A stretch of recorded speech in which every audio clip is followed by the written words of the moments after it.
An invocation by Pastor Carol from the Calvary Chapel, and we'll follow that with the Pledge of Allegiance led by Councilman Cousins. It's like you have quite a mixed multitude here. Yes. But the Lord faced mixed multitudes. So, Lord, we want to thank you that we can come before you joyfully as citizens of this city, that you have provided safety. Lord, may you bless our police department and law enforcement. Thank you for the men and women, the volunteers of that department that serve, Lord, faithfully, that live, Lord, with integrity and desire to have this place be the safe city that we find it to be. Thank you for the fire department and the men and women that are there to rescue, to provide help in time of need. Thank you for the notoriety that was given to them even in the local news for an act of kindness that they performed just recently. Thank you, Lord, for the city staff, from the manager all the way over to the most recent hire. May you give them the wisdom they need to make the right decisions, to follow the procedures, to do what is the best interest for the citizens of this city. Thank you for the elected officials.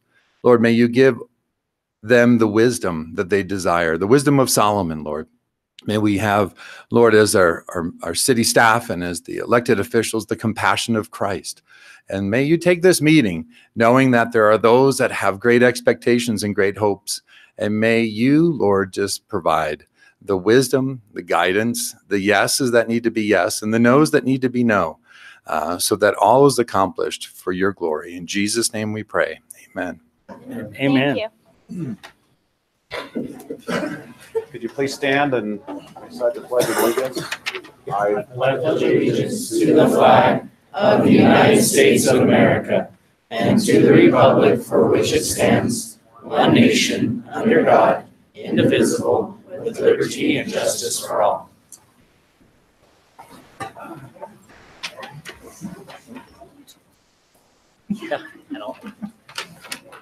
All right. We need to excuse Councilman Adams. He will not be with us this evening. We will now move on to our agenda order approval. Are there any items the council would like changed from the published agenda? And if not, can I get a motion to approve? Motion to approve the agenda is outlined. Second. All in favor? Aye. Okay, we'll move to council business. Mayor, I have a couple of things. I'm sure it's been brought to the city's attention already, but I noticed on Main Street, right at the KB Express there, we have a light pole that's leaning about 80 degrees or so. And then directly across the street from that light pole, the base of it's all been busted out. I don't know how that happened. I noticed that today. Directly across from the other one. It's one of the brick house. Brick house. Mm-hmm. Yeah, that's been, I don't know if that was snow plows. I don't know what that was, but it's pretty. Then my other question really is with this project going on in the streets on Main Street. Well, first of all, we really see how much traffic goes up and down our Main Street, don't we, when you have to wait and wait and wait to get up and down the street. But with the new light poles that are going in, I have some concerns about the sidewalks themselves because they're much larger bases, it appears. And up near the old Southern Utah Federal Credit Union Chartways, there's very, very narrow distance between the light pole base and the edge of their sidewalk. And Kit, have we looked at that for passage of pedestrians? The design of those street lights includes widening the sidewalk around those areas that are less than 4 feet. So we'll make sure we got 4 feet. And property owners are aware of that? Yes. Okay, thank you. Thank you very much.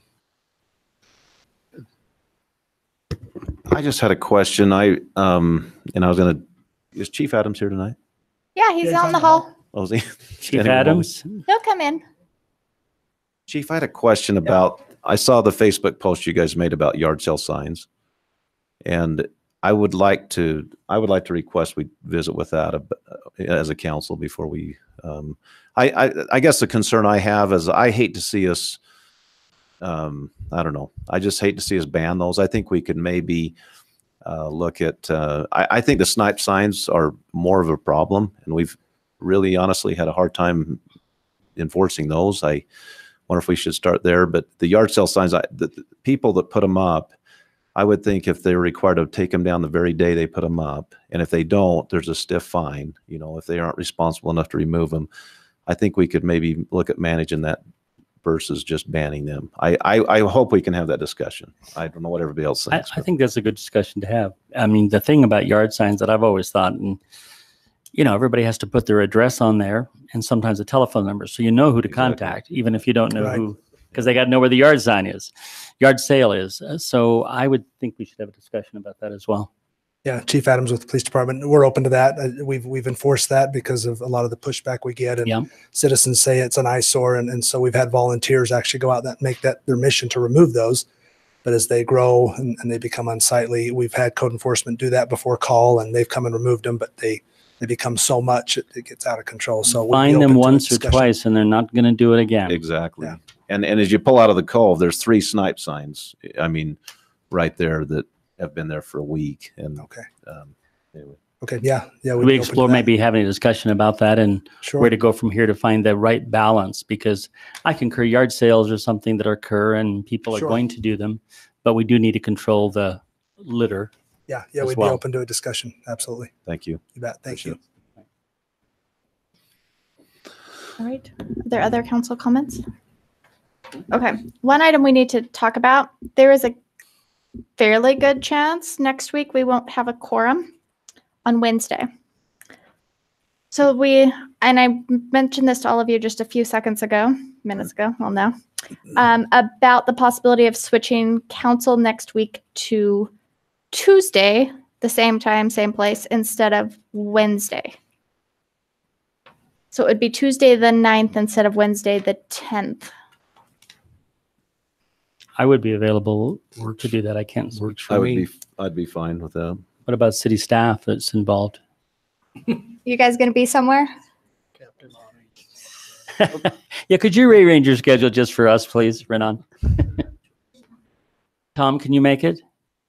Absolutely. Just checking. Okay, that's good. Okay. Nice follow. So next week we'll have council 5:30 here on Tuesday the 9th instead of Wednesday the 10th. Okay. And with that, we'll move to, so that's for everybody else too. This is like going to be the one weird week, so keep that in mind. Okay, we'll move to staff comments now, if there are any. I have no idea who's out in the hall. I can't see them all. I see Chief Phillips. Do you guys have comments out there?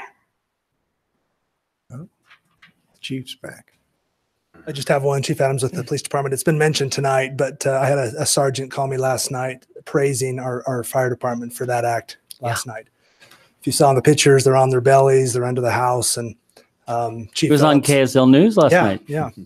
Chief Phillips informed me one of the officers actually got in and just shifted the dog to bring it out, kind of like a puzzle piece. I didn't know that.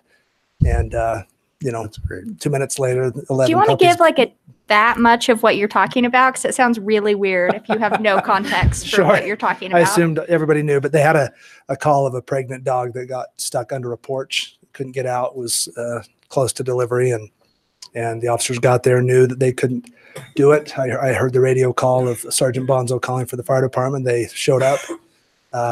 They broke stuff very gingerly, as they often do, to make sure that people weren't unhappy, and extracted the dog. Maybe a small thing, but huge to the family, and absolutely, and they're awesome always. So that's great. Just wanted to give a shout out. Thanks, Chief Phillips. Thank you, Chief. And the dog went into labor as soon as they got it out. Yeah. So there you go. 11 puppies. Oh, poor dog. All right. Are there any other staff comments? No? Okay. Then we'll move on to the public agenda with public comments. We're going to do this. If you have a general comment not related to an agenda item, then you're free to come up. Just make sure you state your name, or I'll stop you and have you state your name. If it's related to an agenda item, then we will deal with those when we get to the item so that the conversation is relevant to the topic at hand. So are there any items not pretty much related to hockey? Come on up. Hi, my name is Jonathan Pine. Hey, thanks for that. And my question is in regards to the Amy Avenue PUD that was approved a few weeks ago. In both the Planning Commission and City Council phases, multiple community members brought up 3 points of concern that the effects of the PUD would have on an undeveloped dirt road perpendicular to Amy Avenue, that being 45 North.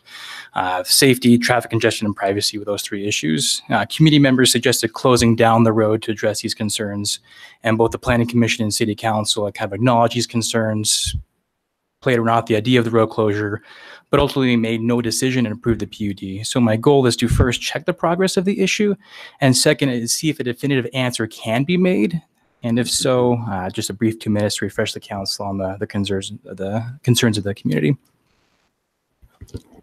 Didn't we find out that they were using that road? The Olds were using it? The Olds use it to Yes. access their property. Mm-hmm. We're going to watch it and see if it becomes an issue. We don't plan on shutting it currently. Gotcha. So I also know, Jonathan, at least in our discussions at city council level, we talked about the possibility of future improvements to that road, at least up to the Amy Avenue intersection. And I know Kit and his team are going to look at that and maybe see if they can move it up a little higher on the priority for some streets improvements down the road. And so my question is, this is the gentleman with the greenhouse on the top of the hill. He has easy access to Amy Avenue. Closing down 45 North would not limit his access to his property. It would only just force him to go out to Harding Avenue with the majority of traffic there. And I think, because really this concerns 5 different properties there, where if I can show you guys photos, it'd be a little bit easier to see that this road sits about 10 to 12 to sometimes 15 feet above the resident's property. So people can look into my backyard, my bedroom window, my neighbor's play place for their kids.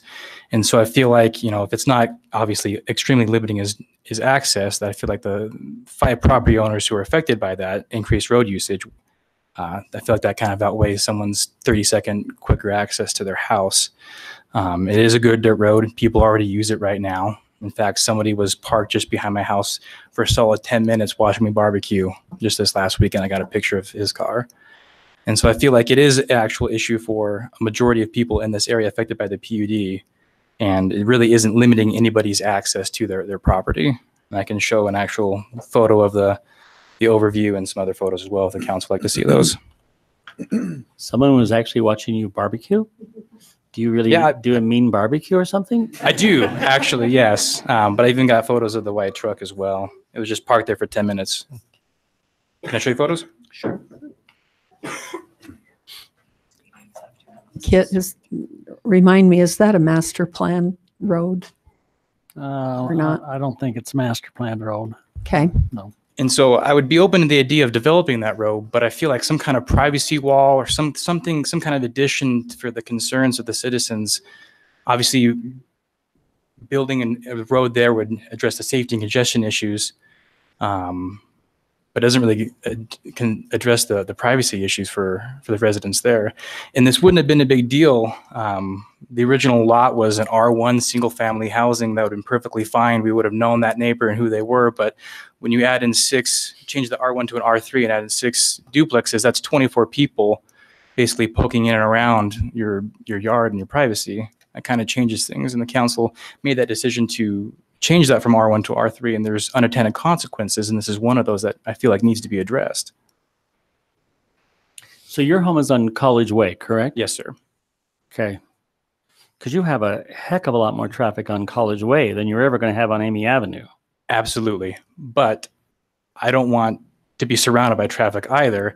And part of dealing with that traffic on College Way is being able to go to my yard and guard and do these things and not have people driving the roadway behind me, watching me. That's just, do you understand like the kind of privacy issue? I mean, imagine people were poking their heads over your block walls and looking in on you. It's kind of an issue, right? I mean, I guess I'm looking for some kind of refuge from the already busy College Way and, the increased usage of that road because it's going to be used.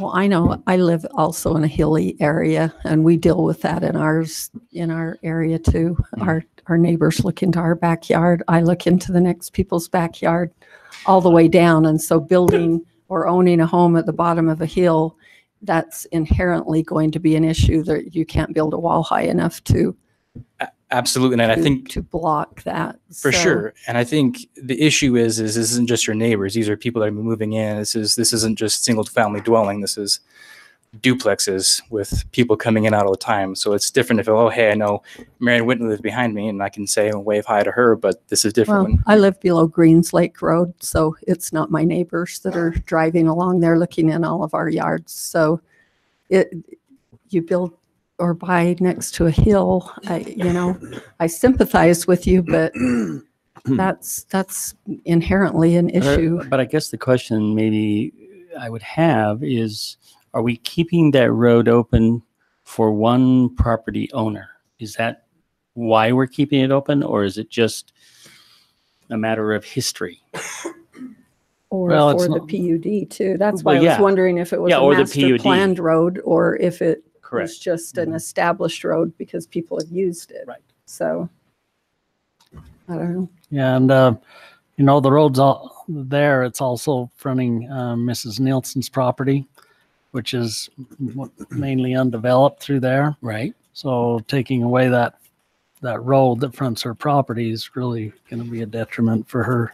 And if she she's ever made it- develops. And she's made it pretty clear that she does not care, and that I believe she stated that last time in this council that go ahead and close the road. I do not wish to develop my property. She's pretty adamant about that.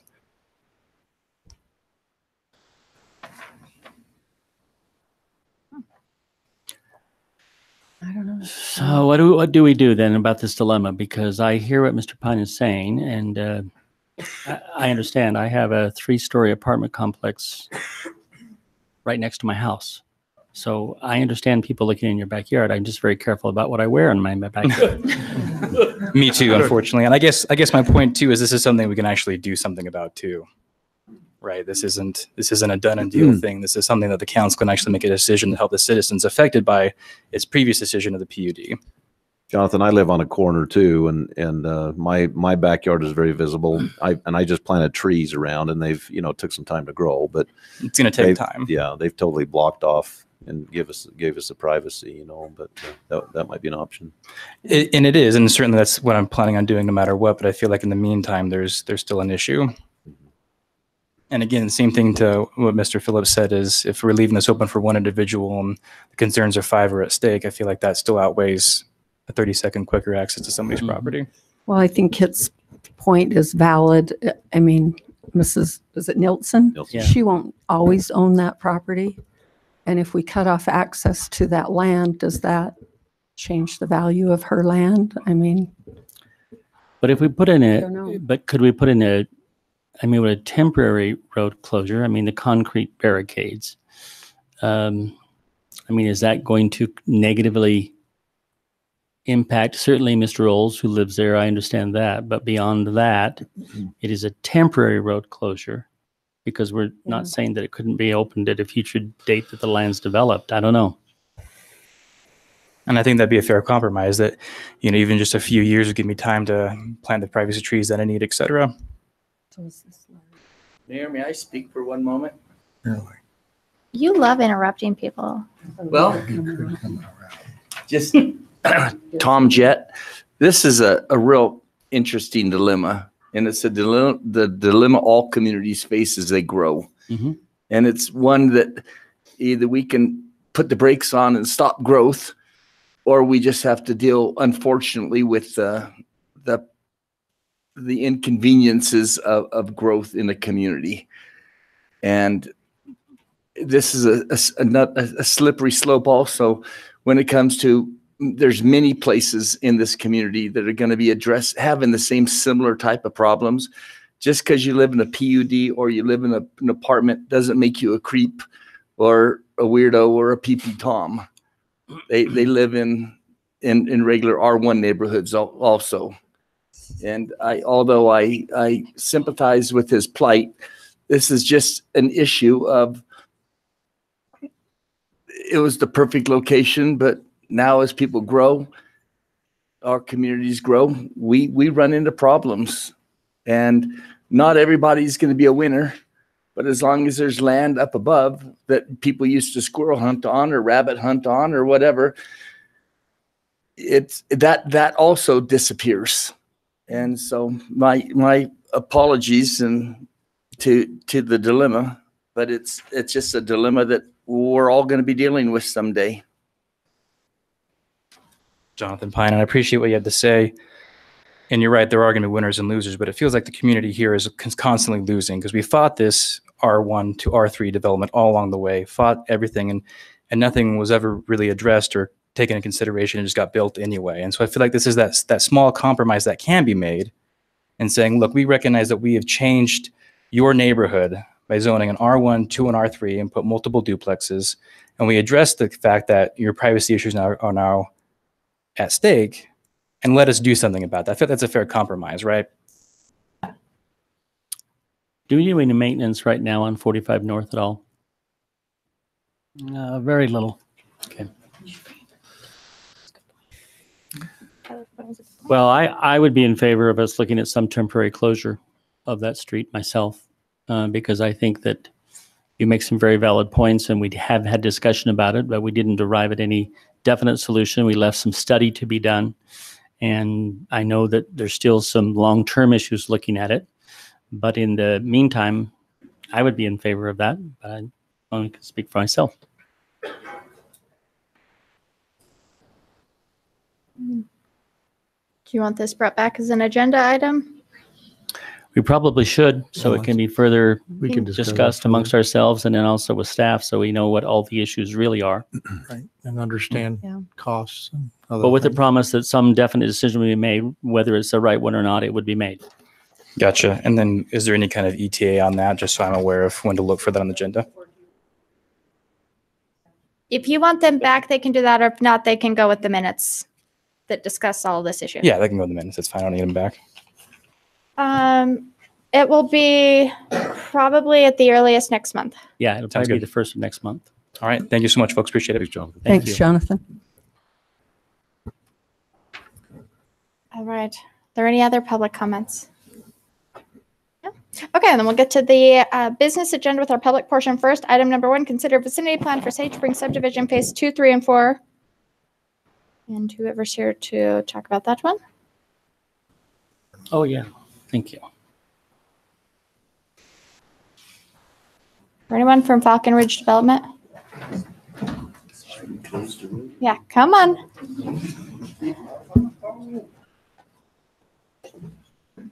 My name is Ben Batty, and I'm with Falcon. I represent Falcon Ridge Development. What do I do just to describe where the subdivision's at and what we're doing? Yes. This is underneath the freeway, out by Canyon View. You go underneath the freeway, and where it says existing phase 1, you go past Meadow. I do believe it's Meadow Springs. It's on the left-hand side if you're heading north. Existing phase 1 is already existing, and this is just the re-engineered to phase 2. Is this on the? Do you have an address for this? As you go into the underpass, Ben, going west, is it on the south side of the road, behind the? Okay, so if you go not underneath the underpass, so like, do you know the little under road that you go like behind, like to the west of Canyon View? Right. That's Northfield. Yeah, and then you kind of tuck under. Hold on, let me see if I can find the actual. Kids bring it up. Oh, there you go. I love the way we describe things at Cedar. Well, yeah, underneath the. I can tell you who used to own the farm and this and that, right there. And so we'll be doing this in phases, 1 or 2, 3, and 4. Phase 1 is already complete. That's about 2100 north. Yeah. They just started a townhome project across the street. Right. Yeah. Like literally across the street. I have one question. Yes. In the notes, it says that it's in the airport flight zone.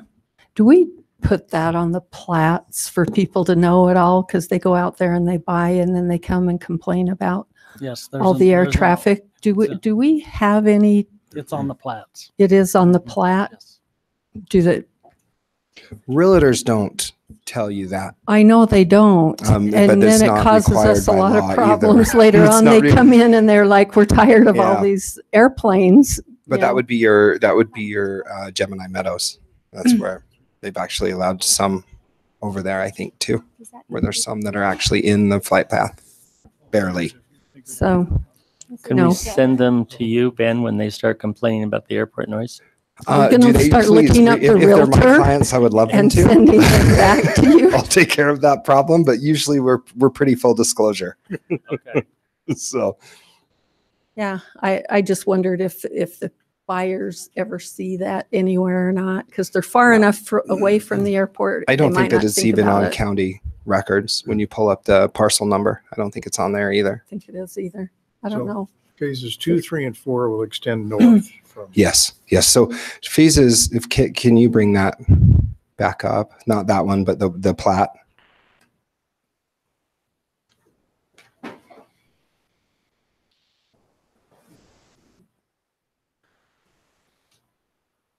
Maybe.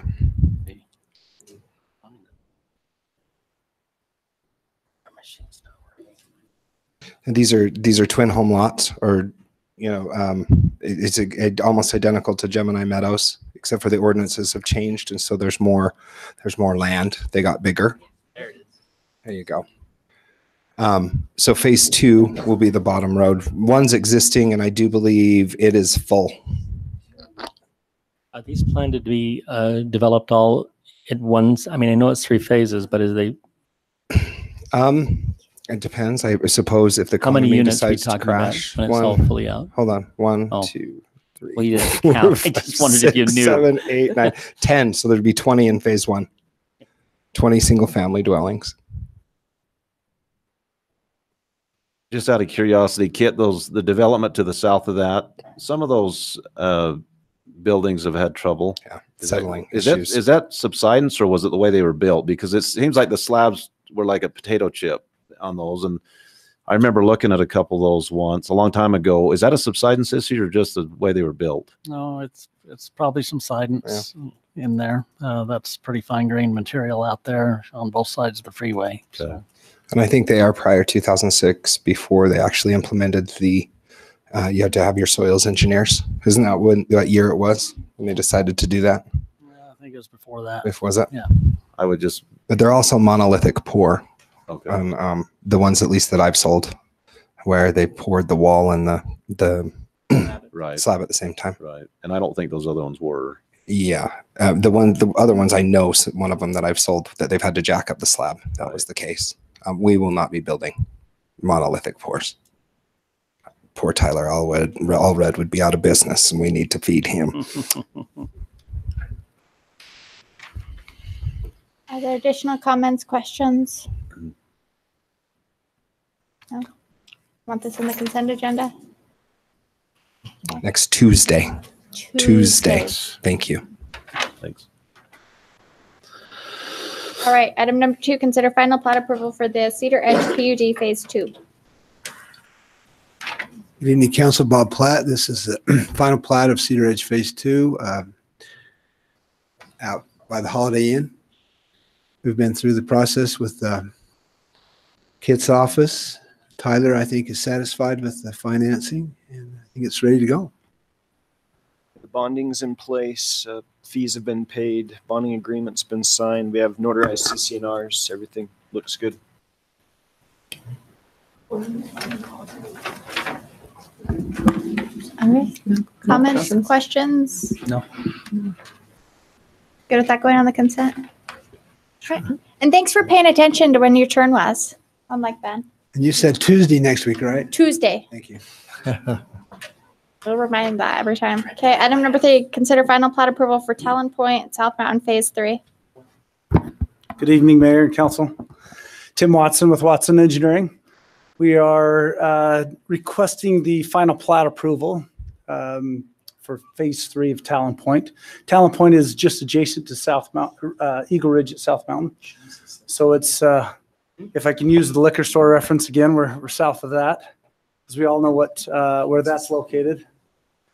And we're along the frontage. Yes, we do. Yes, we do. Or you should. And we know what time it opens, so we're good. This shows the vicinity plan. The vicinity plan was approved several months ago for both Phase 3 and Phase 4, and so we are only requesting the approval of the final plat of Phase 3, which is located here in the middle between Phase 1 and Phase 4. Phase 3 will be installed at this point and built, and then we'll come back in at a later time within the next couple of years and look at Phase 4. So Phase 3 goes all the way from that road at the top all the way down? Is that what No, you're? this is Phase 3, just these few lots. Let me right follow through your red dot. Where is it? Right there. Right Okay, there. thank you. Both sides of that street. Okay, here. The upper portion here is Phase 4. okay. So I'm we will- having a hard time picturing exactly where it is. Can we see it on the map, Kit? I'm glad I'm not the only We one. need to go under We've the had- overpass. Yeah. Okay. Like, where is it in relationship to the old dump or, Oh, you know? we're not, why do you have to throw those out? Huh? We all start at the liquor store and move from there. Okay, all right. So we're going to, this is Eagle Ridge at South Mountain. Okay. Phase 1 of Talon Point is here. Phase 2 is in this area. We're going to be connecting this road as part of Phase 3 into Phase 1. Okay. So there's And what is that road? Hawk. Thank you. Taba. I don't know. There's a few names out there. Go for a ride. Yeah. Yeah, that's right. So again, yes, there is the old disposal land that's in the vicinity, but it is not There? part of this development. Okay. That is over on this side here. All right. Any questions at this point? No, other than a comment, and I've shared this with Mr. Watson and other developers and engineers. It would be, I think, helpful, certainly to me. I don't want to speak for my other council members, but I know that engineering, the building department, and you all folks deal with these plans day in and day out. But Talon Point, Cedar Ridge, Sage Springs, I mean, they don't mean a whole lot to us. We need to know it's 21 North, 1600 South, or wherever it is. That would help us a lot more, I think, in helping make some of these determinations. Because those vicinity plans that are on the picture we get are like this Yeah. big and you can't blow them up and you, Well, It's very maybe hard. it's coming up to budget season. Maybe you guys can look for large screen TVs for something that For our homes? for your homes, or yeah. some way so that you can actually see from a distance of what's going on. But no, that You're makes really sense. hurting yourself. But it tonight. I really- am not. I am not. I But think it- this but is one it, needs Mr. to go on Watson, the is it action difficult? agenda. I Is do it too. difficult to put addresses onto these subdivision and That's a great vicinity question. plot plans? So if I told you this was Hawk Drive and South Mountain Drive, would that help you? Probably not, but Okay, you, but those are the addresses that we're dealing with in this particular subdivision. Yeah. So again, as It I- actually would help That though, would be- because we that'd can be Google fine. Hawk Drive and find it. yeah, we okay, can find all it. right, that makes sense. I was hoping the liquor store would help us all with Oh, the conversation. Yeah, well, we know the general idea. General but- area. So anyway, I will do a better time, a better job at my next subdivision as it comes in to give you physical addresses. Thank you. And do we need to put that on the agenda for you as well? Because when we fill out the application for the planning commission, because that's just the next step, Right. is getting on here. That application does require the address, so it is on the application when we submit it for planning commission. It's just not being transferred over to the documents that you have. It'd be great if they could be transferred over. So do you want me to do that, or because the staff? I don't know. usually I handles asked that No, question in you need to do general. it. Okay, that's fine. Give me the agenda and I'll make the agenda. Nope, just you need to do it and have Actually- it delivered to all No, of we them. don't want you to plan the agenda. I would be first every time, I know that. So I wouldn't have to sit through the other items. I'd even be before public comment, but that's okay.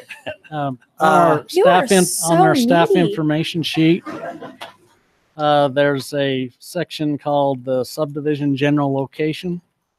For the previous one, it said that subdivision's at 2150 North and Northfield Road. Yeah, they're actually in your council packet. Yeah, I did see that one, but I didn't see the other ones exactly where it was. I just had a note. But I do I'm not see the on only the planning person that commission struggles with notes, this, it Mr. has Watson. an address. It I'm does trying have to do Hawk due and Top. diligence here, and I want to make sure that I know where I go out in my car and I drive a lot to find these places. Well, I appreciate that, Councilman Phillips, and so I understand that. I'm more than happy to, as I've said in the past, when we submit the information, we presume that it's going to be submitted or sent out to you as well. If I need to make a personal note and send each of you a separate document showing that, I'm more than happy to do that as well. Yeah. No, we should be able to get Yeah. it if it. Yeah. I think you should have to do that. Just you. No, it's fine. Let's put it on the next ballot and then we're good. We can do that, right? We just Okay. want to make the best decisions we can for the city. Totally And so the understandable. more information we have, the better it's going to be. That's all. And I appreciate that. I'm sure most of the citizens do as well. Yeah. So thank you. Thank you. Any other questions? No. But you had a comment, not you. Public comment. Yes. But state your name. Hi, my name's Lisa Natwick, and I live in the Eagle Ridge subdivision up at the top of the hill, so far north. But I have to drive down awesome, thank you. So I live up in this one, so the next item that's going to come up, the next comment that's coming probably doesn't really apply to me because I don't have the traffic race by me. But every day when I come to town, I come down the hill, I come down this road, I hit this little piece here that is unimproved other than some asphalt thrown on the ground when they put the subdivision in. I went out this morning or after lunch and I measured all of our roads. So what I have for the council right now is this is the Thank you. current street master plan blown up to show our neighborhood. I'll have an extra one here. Thank you. Everybody? It's okay, we can share. For her for the minutes. Maybe Ron needs one. I don't know. And I, Yeah, we- so the reason I'm speaking right now is because of the increased traffic that the additional plat map brings into our neighborhood. Currently, as you can see on the colored document, I went out and I measured. The blue streets are master planned to be 75 feet wide. The brown streets are 55 feet wide, and the green street, which on this one is South Mountain. So this street here, South Mountain, is scheduled on the master plan to be 66 feet wide. And while all of that's fine and it's planned and down the road we're going to get that, this subdivision, Eagle Ridge, was put in, the first houses went in there in 2009. The developer put in some streets. I don't know who put in this little tiny piece of asphalt here. But this little crooked piece of asphalt, as you come off of the frontage road, which runs in front of the liquor store, that piece of road, if you walk it off between pothole and pothole edge to pothole edge, is like 25 feet wide. You're adding, okay, so Eagle Ridge is 78 houses. Talon Point, the first phase was 18 houses. I didn't pay attention that this is only for phase 3, but if you add 3 and 4, that's a total of 33 more houses. And then the Canyons, which is already under construction, that's this area right here. That one is 34 houses. When they punched South Mountain through all the way to Westview over here, I don't know whether the traffic study included the amount of traffic we get through our subdivision. It runs across South Mountain, here through our housing, down Talon Point, which is a speedway right now, and then through this little tiny connector piece. We get all of the Westview traffic. The people that live in Westview Estates, Cross Hollow Hills, if they want to go to Walmart, have dinner down at the Peruvian restaurant, go get pizza, Pizza Cart, they come down and across and through our subdivision. And those streets are not to master plan yet. And yet we're housing right now, you've got 163 residences just here. And that's before we spent so much time talking about last night. If you add the 80, they're saying before they can punch a road north and across in the proposed RDO, that's 80. That's 243 residences on these streets that are not master planned with yet. And we notice the traffic. They don't pay attention to the traffic signs. They go whatever speed they want to go. And so we're just bringing it up here. You're adding the final plat approval for more houses in that area and running them down roads that don't meet master plan yet. And it's creating some real problems. We have issues with school buses. People go around school buses like crazy. We got kids playing in the streets and people are driving 45, 50 miles an hour or more through the area. So I bring that concern to you as you consider approving more houses in this area before. I don't know what it's going to take to get the streets. How many people do we have to have before we have to actually meet the master plan street standard? Well, Anybody? we have lots of these cases where you'll have a subdivision build up in an area, and then the accesses to that subdivision actually cross another person's property. And when they cross another person's property, we don't expect this developer to have to fully improve that road just enough for 2 lanes of traffic. And that's the same situation with this road going out here. That this subdivision also uses this as an ingress and egress. When this property develops, the developer will have to go ahead and then put in the full width of asphalt and curb gutter and sidewalk at that time. But who's responsible for the frontage road, which carries quite a bit of traffic now and is not to master plan standard? Well, the frontage road, there's still property owners along that frontage road, and when those properties develop, then it'll be widened out on that side of the street. So no end in sight. Thank I had you. a question, Kit. Just one comment about the frontage road. That frontage road used to be, a fairly a highway going through there. That's on the other side. Yeah, well, this one too also. We went out and looked, a year ago or whatever, when there's the talk about taking this road. How far out in the future is that? Like way out or? Well, as things develop around there, probably the biggest thing that's going to develop out here is the school district property. That road is going to have to be developed the full width, and the city's probably going to have to pick that up because that's going down through that cut that was made down through with the sewer, and there's really no developable land on each side of that road. And so we'll have to look at some money to fully improve that road full width when it's time to extend that road through that cut. Hi, my name's Lynette Hersberger, and I also live in this neighborhood. And I understand that, you've done this and it's there, but the fact of the matter is we've got kids living on Talon. We've got them on South Mountain, and they play, and yet they've got people racing up and down the streets. And I've talked to the police department about it, and the best thing that they suggest is for us to get stop signs put in there so that people have to slow down. Is there a way we can at least get that into this new plan? We need something. The kids are out in the streets. They have to cross the street in order to get from one side where the bus lets them off to the other side. Okay. Where is the bus stop there? They stop down right there, yes. On the south side of the street or the north side? They stop on the north side. So people living here need to cross over the children do to get over to get the bus. Yes, and now there's properties all along Taba, which is that bottom street, and they've got kids all through there. Right. And again, you've got the bus stopping onto the north side. They've got to cross over to the right side. You've got kids crossing the streets, and it's a very busy street. And I understand you've got to have growth. You've got to, but the fact is you've got to do something about the speed.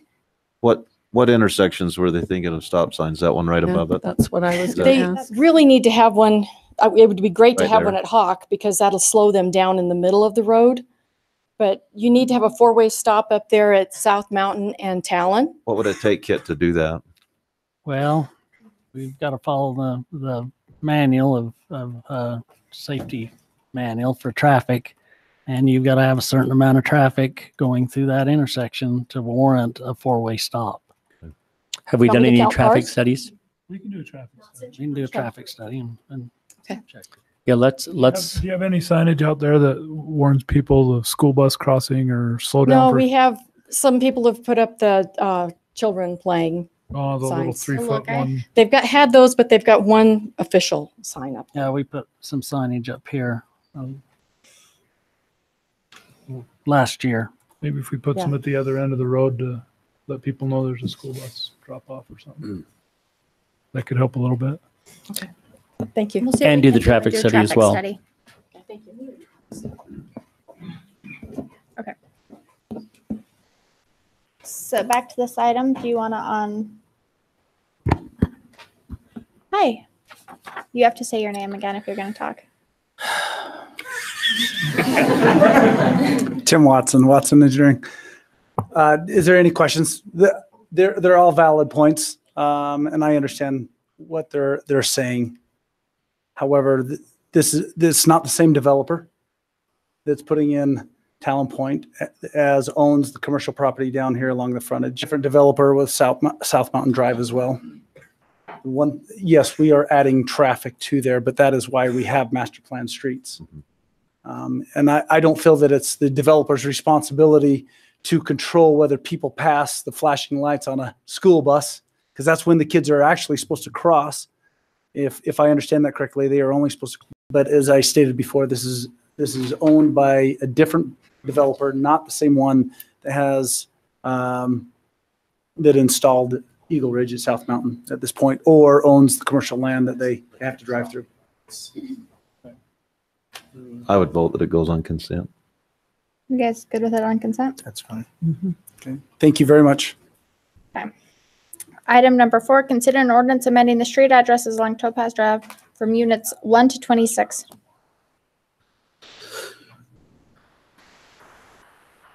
Okay, there was an error made on the street addresses in the PUD out behind the Holiday Inn Express.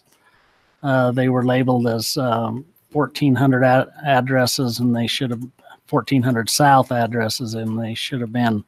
Hope I'm not getting this switched up, but they should have been 1,200 south addresses. And so, in order to get those corrected, we got to pass an ordinance and provide that information to the county. So, what does that do to the current owners? Well, fortunately, there's not much of this subdivision that's built out, but they'll have to put the correct addresses on their house. At their cost? We need to see, how many's built, and how many. It's probably going to. Because not too many of them, I think we could probably handle it. Same, sorry, but wasn't it our mistake initially? It was. Yeah. So I think it only seems fair that we ought to be able to help with the cost of any replacement that has to be done that way. Mayor? Carter Wilkie, just to answer his question, there are 3 units that have C of O as of now. Units 6, 7, and 8 are the only 3 units that are complete. I live right behind it. I drive past it every day. 9 through 17 are probably less than a month away from being complete, but done with residents, just 6 through 8. Okay. All right. Thank you. Thank you for the useful comment. You're welcome. Sometimes. Even a blind squirrel gets in that every once in a while.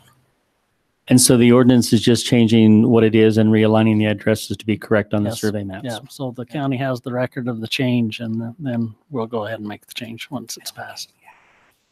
Okay. So this has to go on the action agenda. Okay. Okay. Item number 5, presentation of the plan for the ice rink. Well, welcome, everybody.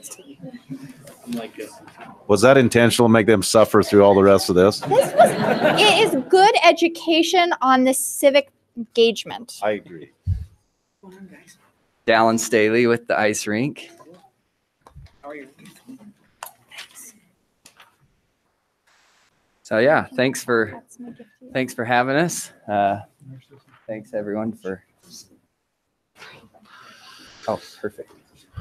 Okay, perfect. Thanks, Kate.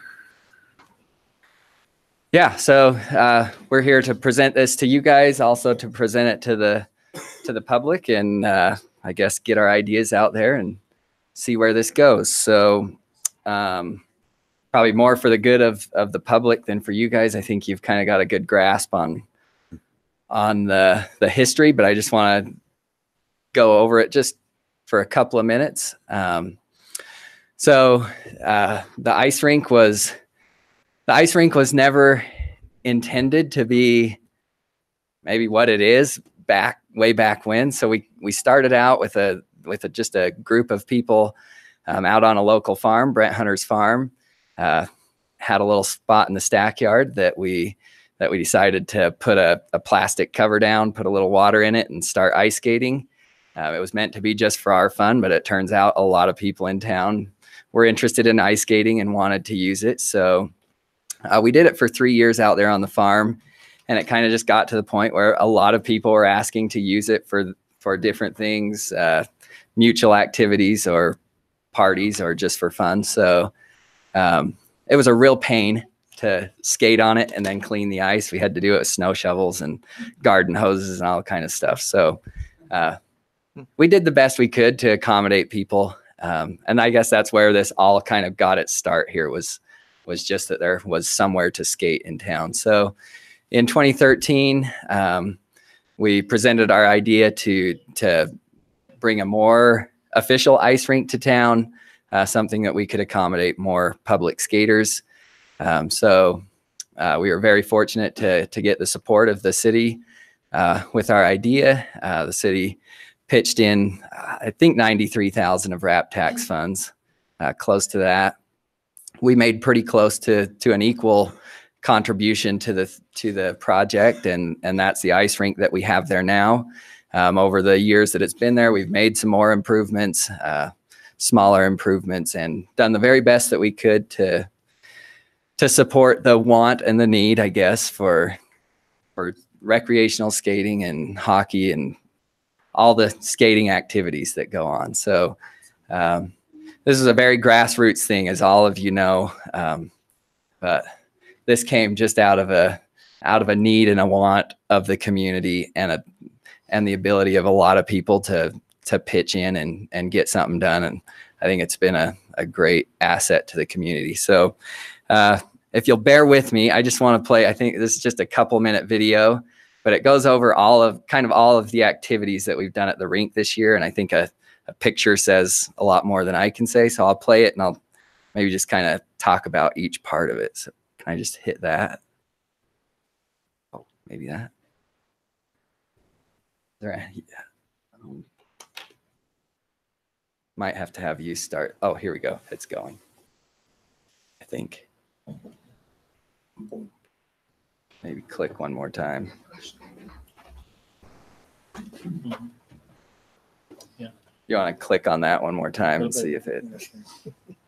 Yeah, there we go. So pardon the poor video quality. It's mostly cell phone video, but. So this is just a few of our public skate sessions. So it was pretty typical to see the ice pretty full of people during public skate sessions, especially at the right time of day. So some people are better skaters than others, but it's gotten a lot better since year one, though.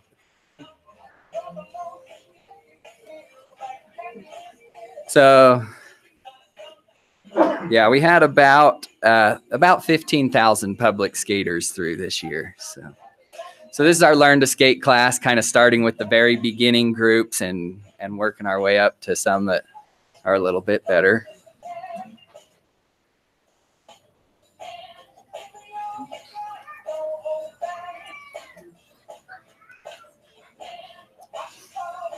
And this is all video from this year. Yeah, this is all from just this year. Some dance better than others. Sure. So this is our 8 and under hockey players.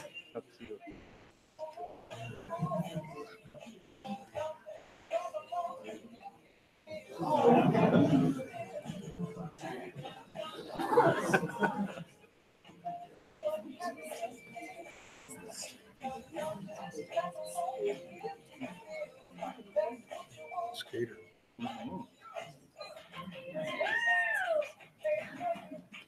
So this is our 10 and under group. Those are big 10-year-olds.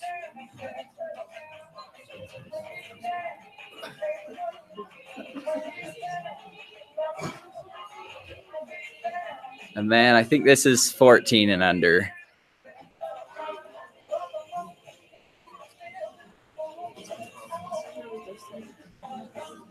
this is the high school team, so it's kind of a combined team between the two schools.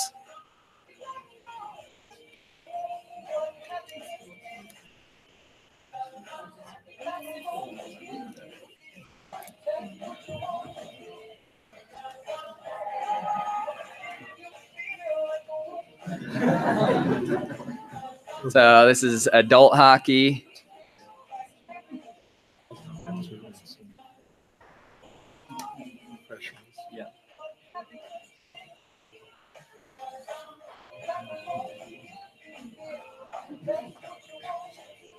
So an SUU's hockey club team.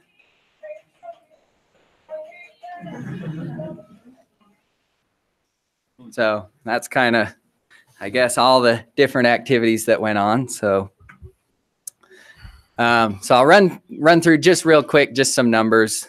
So we saw the pictures. So public skating, we've had about 15,000 over the last couple of years that have come through as public skaters.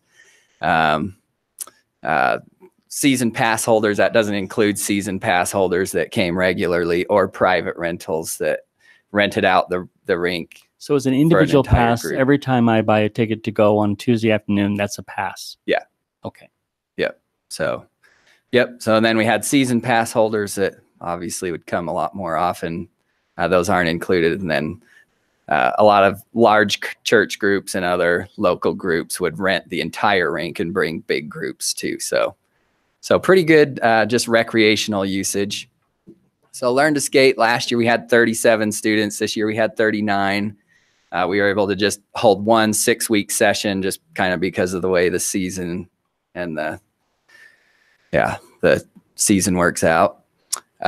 Youth hockey, we had 57 registered players last year, 79 registered players this year. And it was kind of fun. We were able to get some teams to actually travel to Cedar City to play different youth groups and stuff. So we had 9 home games for our youth teams here this year compared to none last year. High school, we also weren't allowed to have any high school games here last year. The High School Hockey Association allowed teams to come here again last year. 2 years ago, we couldn't have any. Last year, we had 13 home games this last year. So that was good for the high school team not to have to travel away every time. SU had 19 registered players last year. They had 29 this year. They had UVU come down for an exhibition game last year, but because our facilities aren't really up to collegiate standard, no teams can currently come anymore. So, high school or college? High school, they allowed them to come down. It's still not really up to high school regulation, but it's they slipped it through, I guess. So last year, adult hockey had 107 registered players. This year, we had 123. So across the board, all programs are growing. So a lot of potential. So yeah, things are good. We're really happy with how things are growing. It was a very fun season, but definitely with our current situation, not without its challenges. So basically any weather that we experience in Cedar City is a challenge. Sun, rain, snow, wind, cold, you name it, it makes it challenging. So you can see some of the pictures there. Some of the ones of it snowing is when we had a bunch of teams come for a holiday, bunch of fun games, and it snowed all day long. So it was kind of fun for Vegas people to play in the snow, but we also canceled half the games because we couldn't keep up. So that was kind of a bummer. You can also kind of see how there's nowhere to get dressed. So people are just crammed in the halls and everywhere trying to do what they need to do. So you can see the ice melting in the sun when it's sunny. We have to cover the ice. So just a lot of, I guess, challenging things. We deal with it, and people love ice skating despite the challenges. So in that bottom photo, is that darker? Is that what's covering ice? Yeah, it's a reflective insulation. So we have to roll that out every day and lay boards on it so the wind doesn't blow it up. Sure. And then roll it back up when it's time to skate. So yeah, it works, but it's also makes daytime use for most things impossible, the sunshine. So yeah, so I guess that's kind of the challenges. So I guess what we're really here to talk about is just to present what we would like to see for the future and kind of how this thing all plays into long-term plans too. So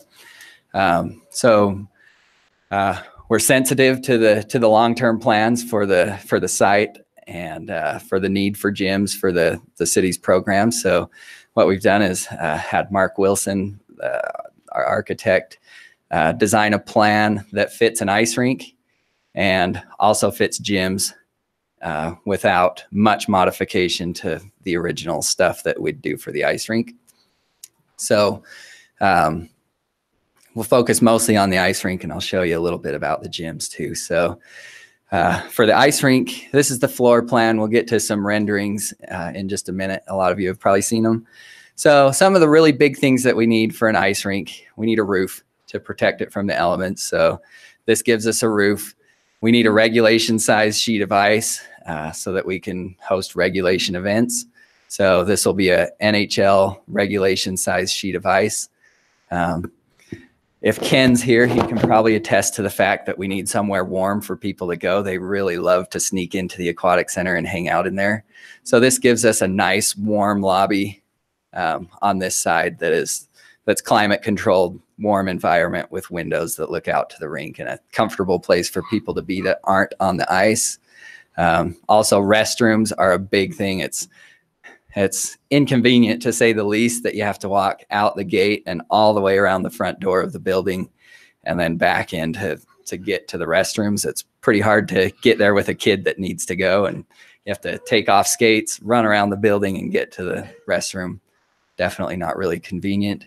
We need locker rooms for teams. So we've got 4 locker rooms plus a room for girls to change. So that would give us the changing space and the facilities for teams to host smaller tournaments and all kinds of things that requires really efficient use of the ice for getting teams on and off and having space for them. So yeah, I think that's pretty much the highlights of what we need there. So this kind of gives us all of that.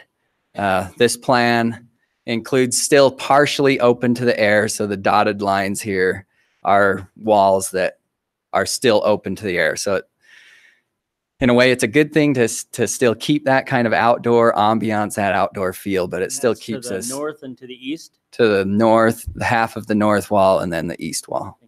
So still gives us a good sheltered environment. So that's kind of the basics there. So these are just the renderings of how we would plan it to fit. So all of the architecture would be designed to match the aquatic center. Same look, same feel, same quality of construction. So that's a view kind of from the north east corner. So we'd plan a raised seating level above the locker room. So that gives a good amount of spectator space that you can look down onto the ice. That's looking back towards the lobby. This would be from on the ice. So a good kind of perspective to see the view that you'd have out to the mountains from the ice. I think that's something that I think teams from out of the area would love. That's even something that's piqued the interest of teams now, is to have that outdoor feel as they're playing on the ice. So that's pretty cool. And then, like I say, the warm lobby that makes it comfortable for those that don't want to be out on the ice and cold, but still windows that look out to the action. And as soon as you walk through the front door, you're kind of immersed in everything that's available there right from the front door. So our plan would be to do winter programming for about 6 months a year. So roughly from October to the end of March. So the winter programming would be basically a lot of what we're currently doing, and anticipating that those programs would grow and expand a lot with better facilities and more opportunities to have better competition with outside teams and that kind of stuff. So public skating, our Learn to Skate class is one that could benefit a lot from a longer season. We could do a lot more Learn to Skate sessions and really develop more of a figure skating program and some of that more more artistic side of ice skating and some new stuff there. We would expect hockey to grow a lot, obviously. And curling is one that most people don't think of as an extremely exciting ice sport, but most ice rinks you visit that do curling say that it is very popular. So that's something that we're definitely interested in bringing in the next few years if we can make this work. It's all about the outfits in curling. Yeah. Yeah, that guy's got a good one there. So that's kind of our winter programming plan. We've already got a good model and know that it's very popular. So our summer plan would essentially be April through September. Our mainstay would probably still be skating. We'd do it on roller skates instead of ice skates. So we'd offer a lot of the same programming on roller skates. We'd do learn to skate classes. We'd do public skating sessions, private rentals, hockey. All of those things we do on ice, we'd also do on roller skates. But there's some really cool opportunities too for summer use with a sheltered facility, but that's also got kind of a nice airy open to the air feel. We think that things like summer camps, day camps, those kinds of things would actually be really popular. There's a good model for that in Bend, Oregon.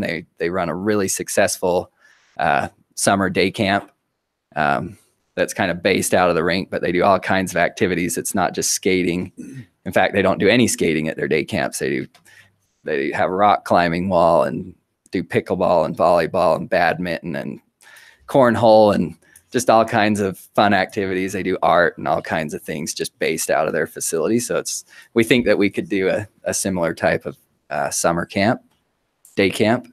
And then there's basically unlimited opportunities for what you could do in an attractive pavilion like this in the summer that would just be fun. So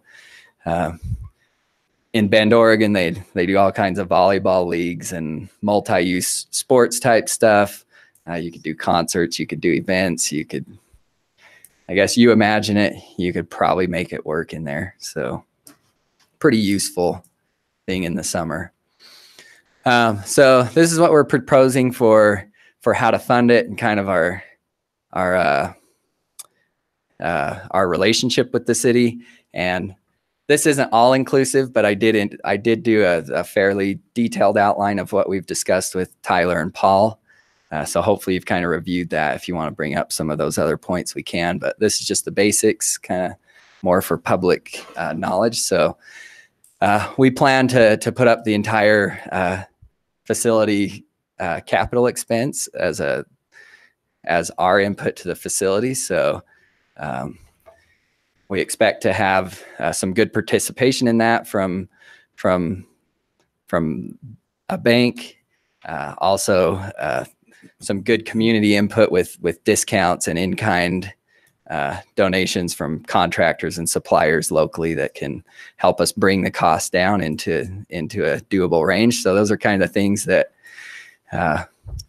once we know we can move forward, we'll start getting commitments on that, but we've got a lot of interest in providing that kind of stuff. So we're fairly confident that that can come together, but those are things that will still have to come together. So from the city, there's only a certain amount of cash that we expect to be able to come in from our operations. So we would ask the city to cover the utilities cost of the facility. So utilities are going to be billed to the city anyway, because it's on their services. It's their property. It's their utilities. Currently, the city will meter the utilities that we use and charge it back.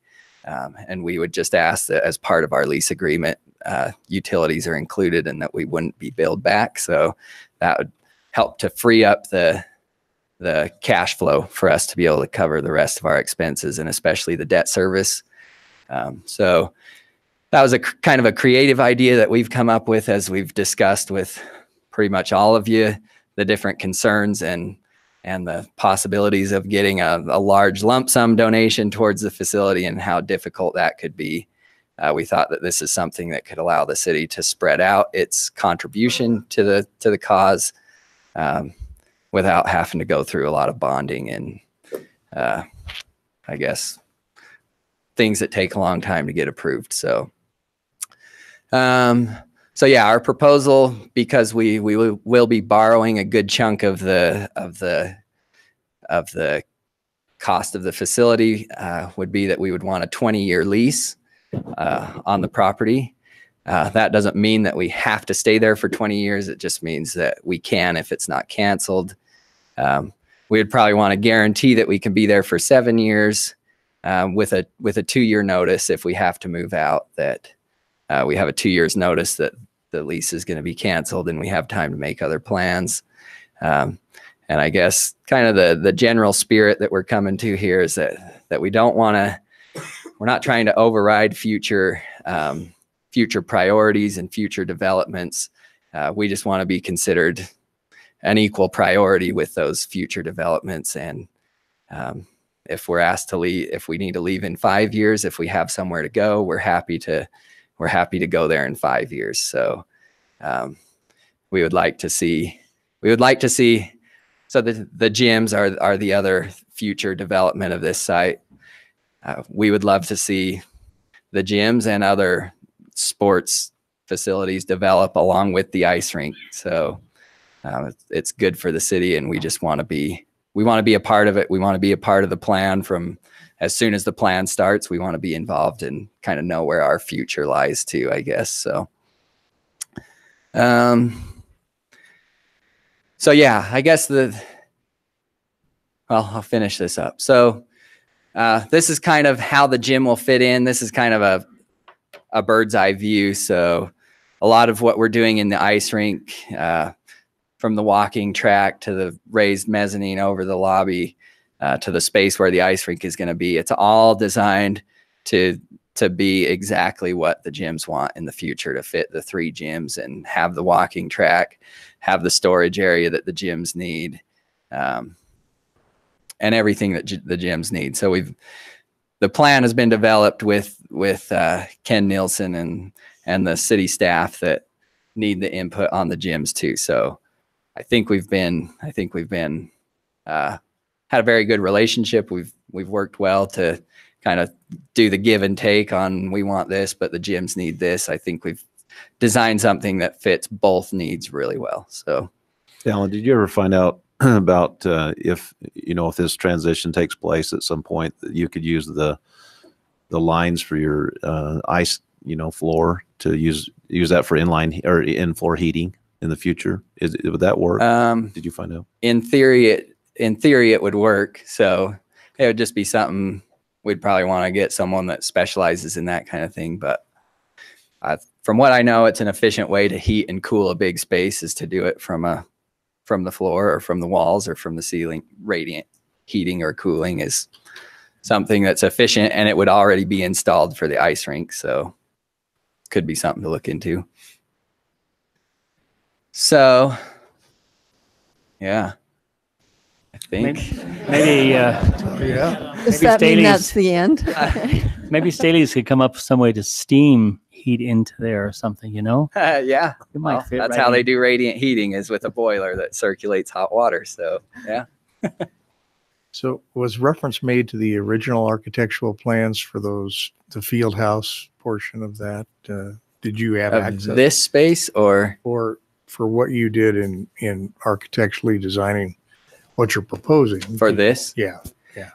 I'm not sure anything about a field house. If Mark knows anything. This facility was always. You have to come up and talk and state your name. This is the architect. He's the original architect. That's what I wanted. Yeah. My name is Mark Wilson. I am the original architect of the Aquatic Center. And this space was planned at the time that the Aquatic Center was designed and built. And there are footings in place along the wall of the existing building that will support the roof that were planned at the time that was designed and built. So yes, this was always part of that original design. So it's going to fit right in with what was planned, and the hockey has been designed to meet the same dimensions as what is required for the gymnasium addition when it comes in. Thank you. Thanks, Mark. And maybe I'll just say just kind of our sense of urgency, I guess, that we've got a lot going on. We've got a lot of things growing, but it's all based on something that's quite insecure, I guess. When we go to start the ice rink next October, if that's what we're doing, we never know if that old equipment's going to start and run again. So, so this is a plan that we think could feasibly be done relatively quickly. That without a lot of sunk cost, it's building towards the end goal of the gyms, and it gives us a secure home for whatever period of time we need to be secure in our operations, grow our programs, continue to provide what we think is a good service to the community until we develop that plan for the big stuff to come. So, Dallin, when you talk about a sense of urgency, are you suggesting then that if we move forward on this, this is something you want to try and have in place by next January? Me and everyone here would whenever. love to see this. October, November. We would love to see it snowfall. open at the beginning of December. That would be awesome. I think it's very ambitious. So I wouldn't say that it's very likely that it would happen. If approval, if votes to approve this went forward quickly and we were able to get commitments quickly from some of the other, things that need to come together with, commitments from contractors, suppliers, banks. If that was able to come together quickly, I think it's feasible that this could be done relatively quickly, but to promise that it could be, I won't. So I have a few more questions just for my own clarity, and I'm sure other people have other comments. But so I know at one time through the feasibility study that was done, there was discussion of building the future and always great facility. On some proposed, several spots were identified. Would a design maybe not being exactly this way, because it would be a standalone facility, but do we have any cost estimates on that? What I'm trying to figure out is the roughly $2.8 million we're talking about now. Does that spiral to $6 million? Does it go to $9 million? I mean, what are we talking about? Yeah, so the estimates on the standalone one were about $9 million. So hey, that was pretty good. Yeah.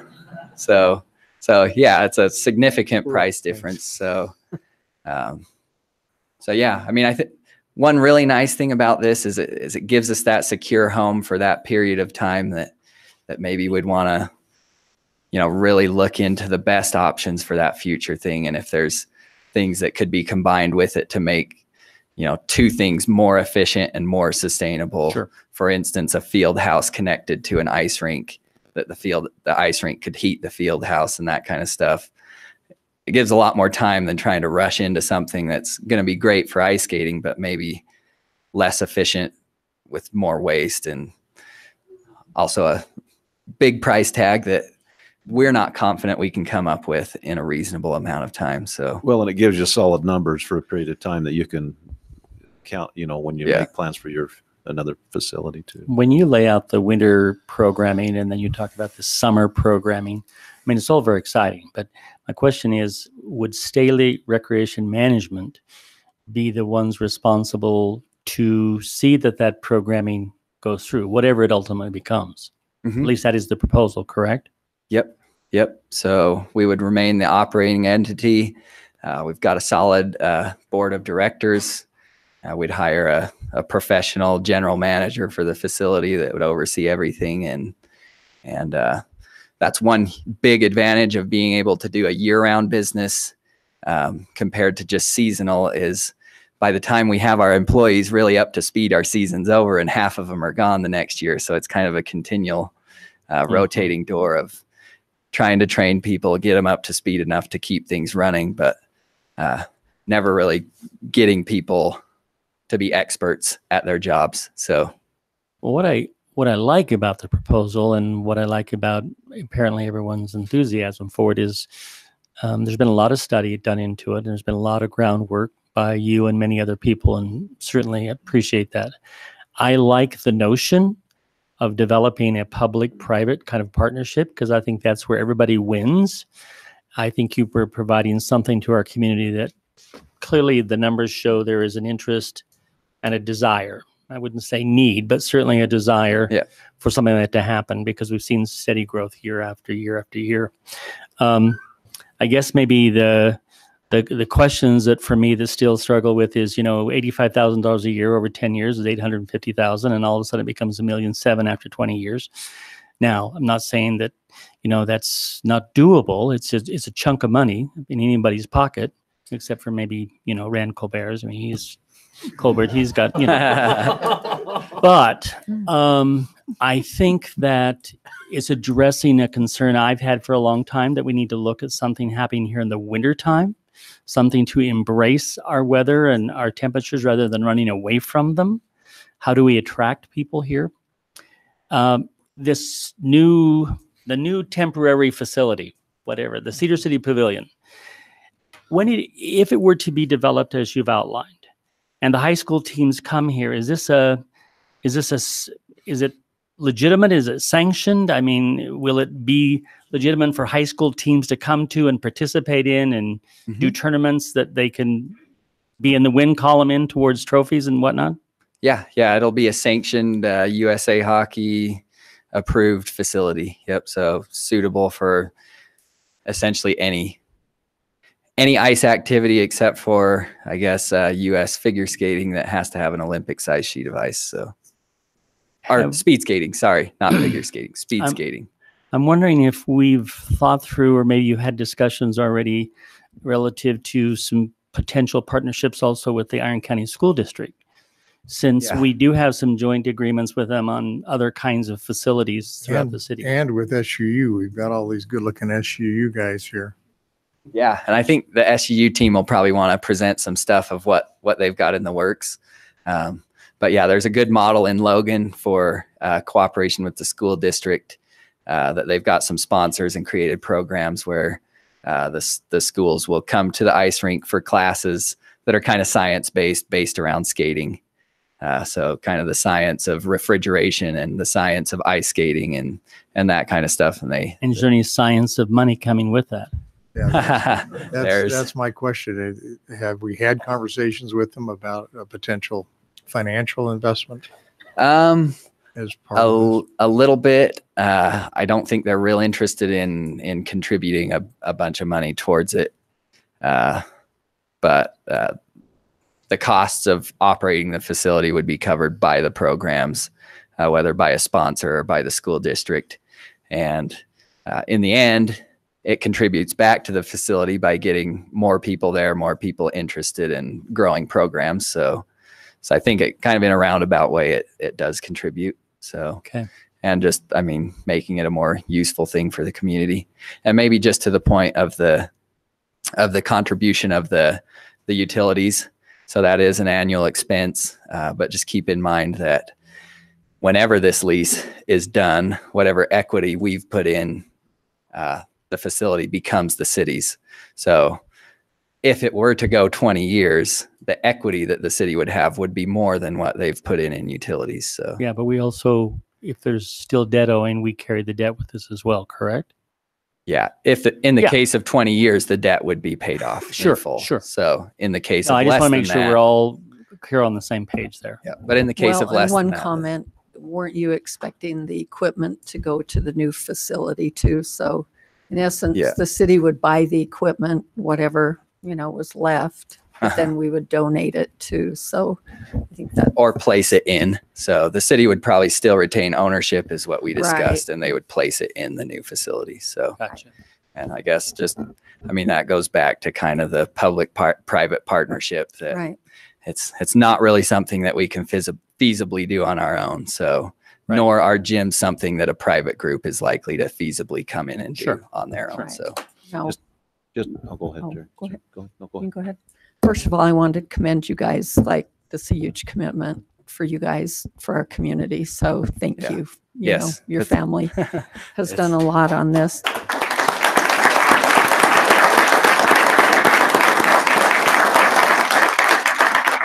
I'll just say that back. Thank you guys. We've spent a lot of time talking, and we've shared a lot of concerns, I think, fairly openly. So thanks to city staff and the council to spending all the time with us.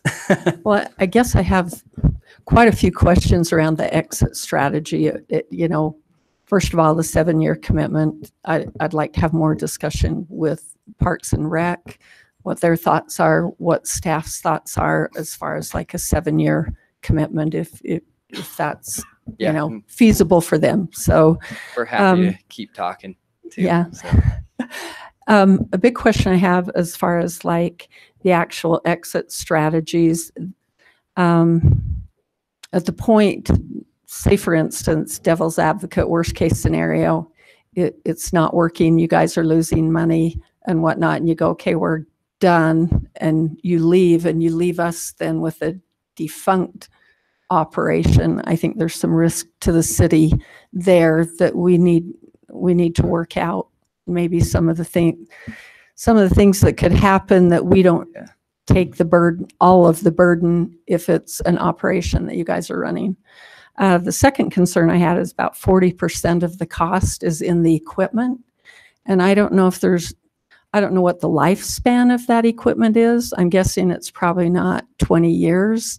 If that could be amortized on a shorter schedule to where if you guys exit in 7 years, maybe the ice equipment where it's aged and whatnot could be paid off, that we take the responsibility for the building, but not for ice equipment that's worn out or depreciated out. So I don't know if you guys, when you've met with Tyler and them, have discussed that, or if it's just evenly amortized over 20 years. Yeah. And that's going to have to be replaced in 10 years. I don't know what the lifespan of that new equipment is. So I would like to see some more detail on that. Yeah. Yeah, it's a good point. We brought it up. I think our idea was just, again, kind of to go back to public-private partnership. It would be a good way to help make the future facility more feasible. So I think that's where we kind of left it, is just that the city would retain ownership. It's a long-lived equipment. It's not going to be worn out in 5 or 10 years. Okay. Yeah, I had no idea. So it would still have a good, useful life. Okay. To the best of my knowledge. And then what was the first question?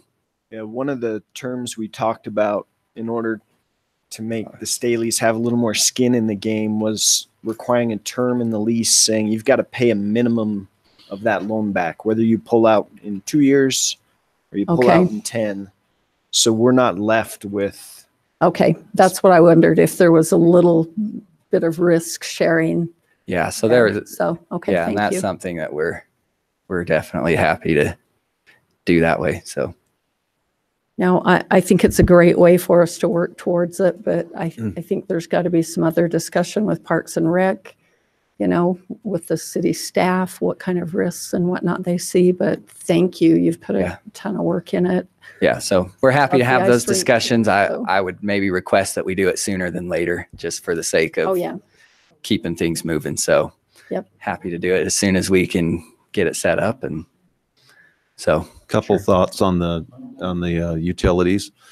So I think something we need to consider is this has been a successful venture for 6 years. And so the city, other than expending RAP taxes, which the public voted for, we really haven't as taxpayers expended, I think, anything, have we, other than RAP tax on this thing over the 6 years. And so we've benefited as a community with the economic benefits for 6 years, and you guys have been very successful. So I think we've got to take that into consideration of maybe the utilities we're going to pay in the future that we've already gained a benefit here. The other thing, we've got a large solar company coming to Iron County, very large solar project coming, and I reached out to that company and asked them if they'd possibly be interested in helping us with a solar project on the roof to help offset, maybe as a donation, offset some utilities. They seem very interested. I don't know where it's going to go. I've got to follow up some more, but that's a possibility. No promises. The other is the potential of being able to tie, where this is new equipment. Dallin said it wouldn't be near as difficult to engineer this system to be able to tie into, because with the ice, you're generating heat, and with the pool, we need the heat. So we can use a heat exchange to also use the heat that they expand to heat our pool water. So that may offset some costs with our utilities. So I think there's some creative things we can look at to help with the utility situation too. Okay. How about we hear from some other folks, but you don't go too far away? Okay. Yeah. Is that okay, Mayor? We do that? We keep... Good afternoon, Ryan Leonard, Southern Utah Hockey Club. So as vice president, we have grown to a 43 members this year. We've had two teams within our club, a beginner team. So we're growing the game of hockey at SUU, as well as an advanced team. This past fall, we traveled up to Provo to play UVU, and it was really successful. We had a ton of turnout up there. And when we played them down here last year, we had close to a few hundred people out here, and that was a 3-day weekend. So a lot of students actually left. As far as the club goes, our biggest challenge is having a full-size ice facility.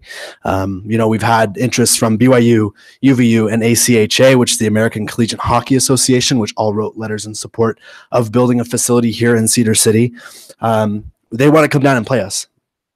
Weber, University of Utah, those are all teams we want to play. We want to have them here, and we want to be able to go up there. We've actually had a sponsorship with Perks Coffee and Espresso, and so they actually donated money to our club in promotion of themselves through our club. And so it's been a really successful partnership with them, and they want to continue to support us as a club. We've also had a couple other donations from businesses. One of our players' parents actually donated money on behalf of her company up in Alaska. So of those 43 members, we also have 12 women. So we're actually growing. A lot of people think, they come to SU. SU has a hockey team, and then it was SU has an ice rink, or Cedar has an ice rink. So we've grown a lot, and now it's like, oh, SU Hockey Club. Yeah, I know them. We have over 700 followers across all of our social media platforms. So we've grown a lot. We're one of the most followed clubs on campus. So, we put a lot of effort in growing the game, and that's our main goal, is growing the game and making sure that what we set here is going to last a lot longer than we do. SUU is the only Division I school in the state of Utah that does not have a hockey team. So we can't go ACHA without having a home facility. So once we have a home facility, we can have host teams and things like that. Do you guys have any questions for me? Anything you want to hear from us? Do student fees go to support your hockey club? Nothing. Well, yes, when we ask the SUSA Senate for money. But you're not part of the Division I NCAA we are not. programming at the university. We are not.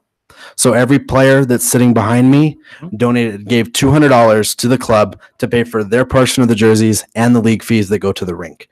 So we're all contributing our own pocket money outside of being poor college students to play the game of hockey. And so, we just had to spend a couple extra weeks on eating ramen. So Did you play hockey like in high school? I mean, how did you? Yeah, so myself as the vice president and John Baker right over here, the president, we both played in high school. I grew up in Las Vegas when everyone said, wait, Vegas has hockey, and now everyone knows Vegas has hockey. And down there I've seen them build an ice rink and seen the game grow tremendously. So I know what a full-size ice rink can do, and it's only growing quicker and quicker.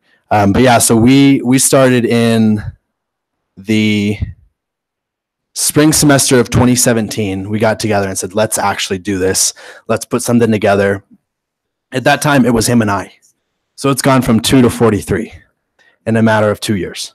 So, we've grown a lot. We actually have a partnership with Warrior Hockey, which is a major hockey brand. They give us pro level sticks for $75. They discount a lot of gear for us. So, there's a lot of people that are rooting for us and want to see us grow. And this is the perfect way to do it. Thank you. Thanks. Okay, thank you guys.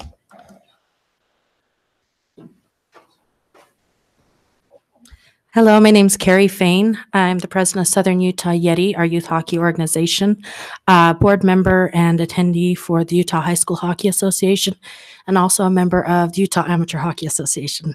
I'm as well the manager and den mother for our Southern Utah Independent High School hockey teams.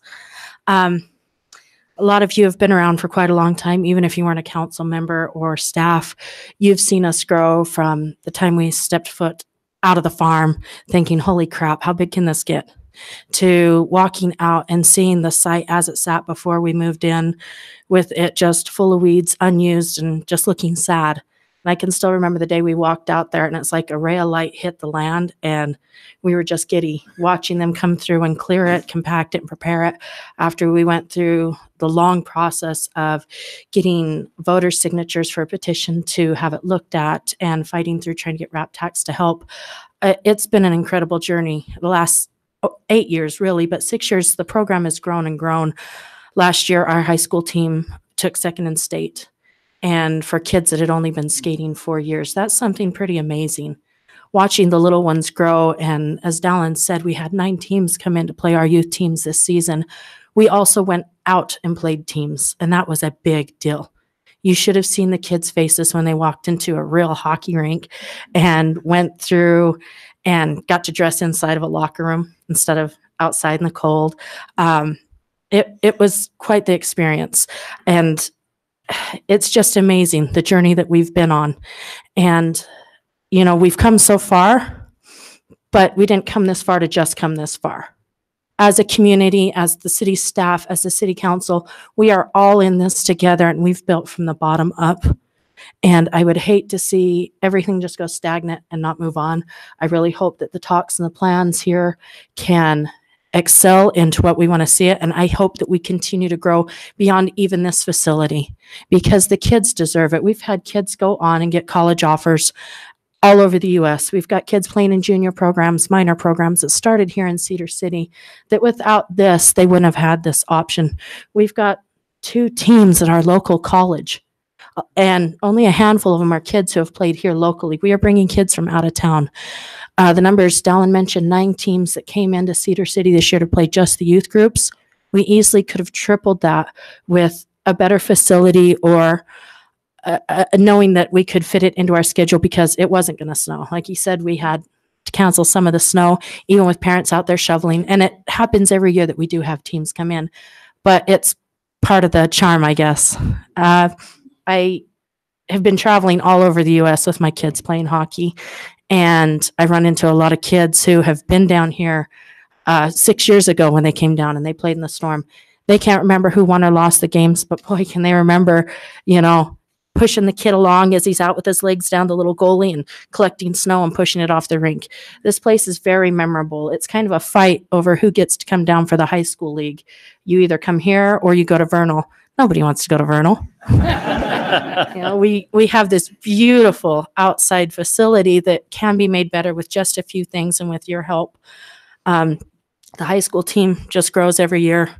And it's funny to see now we can actually teach kids how to pass and how to shoot instead of, nope, you got to tie your skates like this. This is how you skate. So just seeing it all grow, we really want to continue to grow and we want to get there. My son plans on being our first NHL player out of Cedar City, Utah. So any help you can give me on that, that's my retirement plan currently. So, but no, we appreciate all that you have done for us and the consideration in this plan. And we just hope that we can come to terms and move on to the next project. Thank you. Thanks, Karen.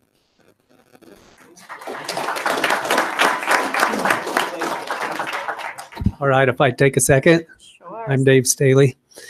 I guess you want to talk about skin in the game. I'm the guy that will have all of the skin in the game because I'll put my name on the bottom of a guarantee, a personal guarantee for funding for this.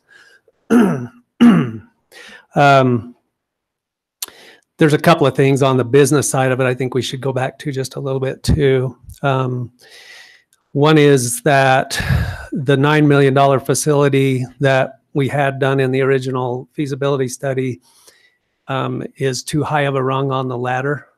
I think for any of us right now, it is for me. I will say that. I don't have that much. But the feasibility of taking a rung that is, you know, $2 to $2.5 million, I think is very doable. And will give us enough of a leg up that it gives time to see how the ice culture develops here in Cedar City. We need some time for that right now to go from where we are to really trying to reach out and even secure donations from large donors like happens in other areas and has happened in other areas. we do have a good track record, like Paul said. But if we can have another 3, 4, 5 years, and if we can start seeing, well, let me back up one step. One of the problems right now is the rink is often overloaded, and we just have to turn people away. This year, the weather kind of subdued that just a little, and that's really the only reason those numbers weren't significantly higher, is because there was a lot of snow this year, which we are all very thankful for, but it makes it a little tough. If you get 6 inches of snow on the ground, you have 18 inches on the rink because it doesn't melt and it doesn't sink. So a lot of snow was moved this year, and there was a lot of obstruction by the weather to really see it flourish as much as it would have done otherwise. So, but with that in mind, just the room itself on the rink for public skating, for its holding capacity, is fairly limited.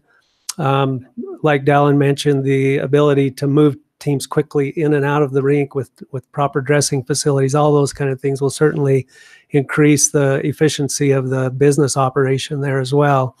So I don't think that with the current rink that we have right now that we can really develop a curve of growth, because it kind of hits a ceiling, both in the number of weeks it can run a year and in the amount of holding capacity that it has and the number of hours a day that it can be operated. There are so many more things that can be done with a little protection from the weather that this would lend us to really start developing that growth curve so that we can see the trajectory of where the ice business will go here in town. I'm personally a very eternal optimist in everything that I do, and I think that we're going to outgrow this facility within the 5 years. I think we're going to be hitting the ceiling maybe a lot sooner than that because of the possibilities of developing programs under a much more predictable circumstance than we can do right now. We just can't do it. Dave, one thing too, sorry to interrupt. I think one thing that Dallin didn't, maybe he did, but you're going to be able to extend your season by how much each way? Well, we'll be able to go 12 months, but on the ice season itself, it will go 6 months, close to 6 months instead of the 3 months or about 3 months. Almost double your on the ice. Okay. And then the dry ice, I like to call it, during the summer. It really, I think we'll see a lot of popularity there as well, especially with daytime use, the months that school is out and things like that. I think we're going to see real heavy daytime use there. I think that the possibilities there, and I think our ability to stay in the black on the O&M,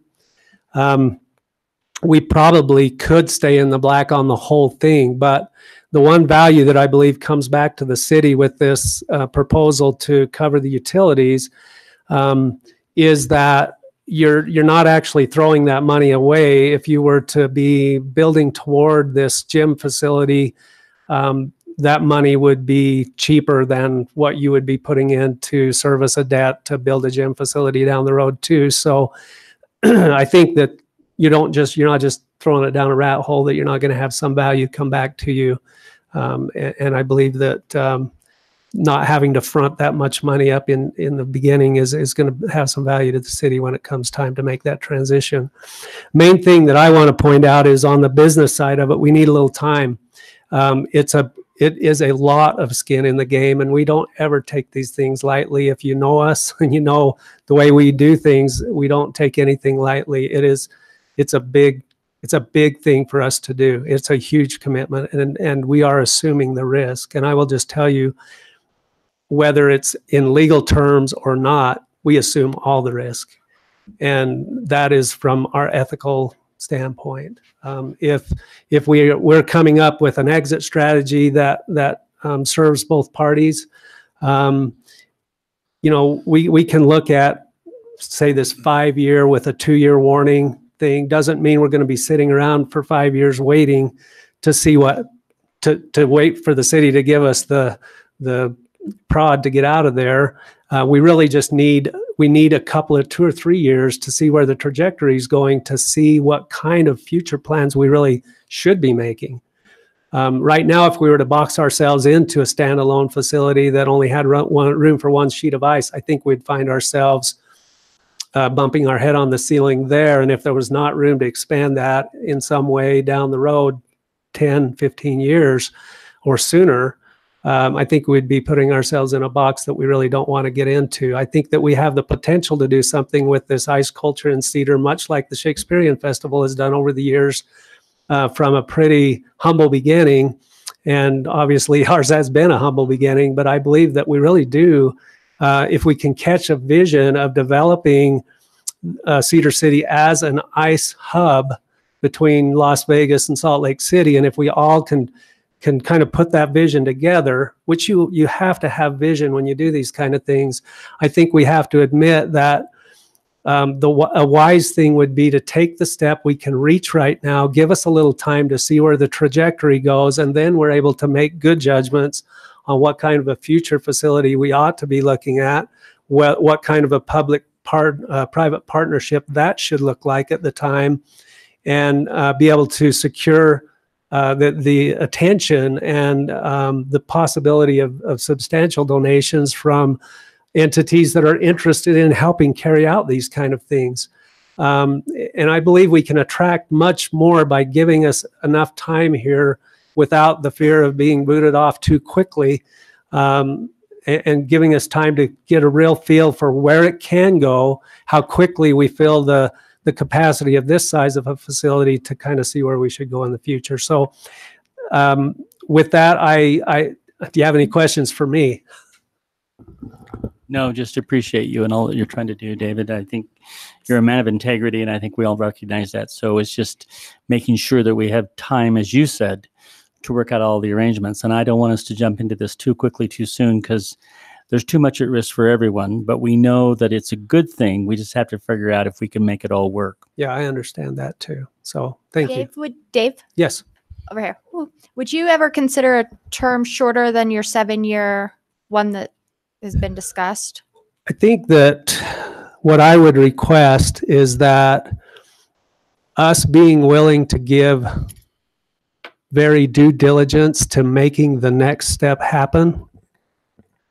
As you might know, I know you all know the energy that's been put toward this by a lot of people. Mm-hmm.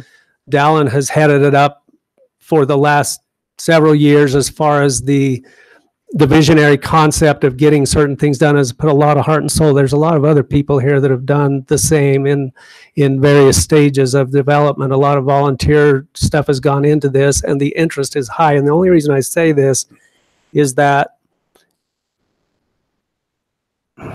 this is, again, where you almost have to have a trust relationship between two parties more than more than just a legal relationship, to say that we are not planning on just resting once an approval and moving forward on this would happen. The one thing that I think, as long as we are showing a diligent and progressive attitude toward taking it to the next level, the one thing I would hate to ever have happen is to have ice just melted in Cedar City. Because, you know, the other programs that are sort of competing for space, they are operating, albeit inconveniently, obviously. There is one decision here that could definitely melt the ice, and it would be almost a permanent meltdown, if you just understand where I'm coming from. So a shorter period of time, if it's premature and we haven't been able to develop all the factors that would need to be in place to get that done, I guess we feel like we need that 7-year period of time to just be sure. Not that we plan on it necessarily taking that long, but it would be a little hard pressed for me to give the heart and soul and the skin and the worry and the work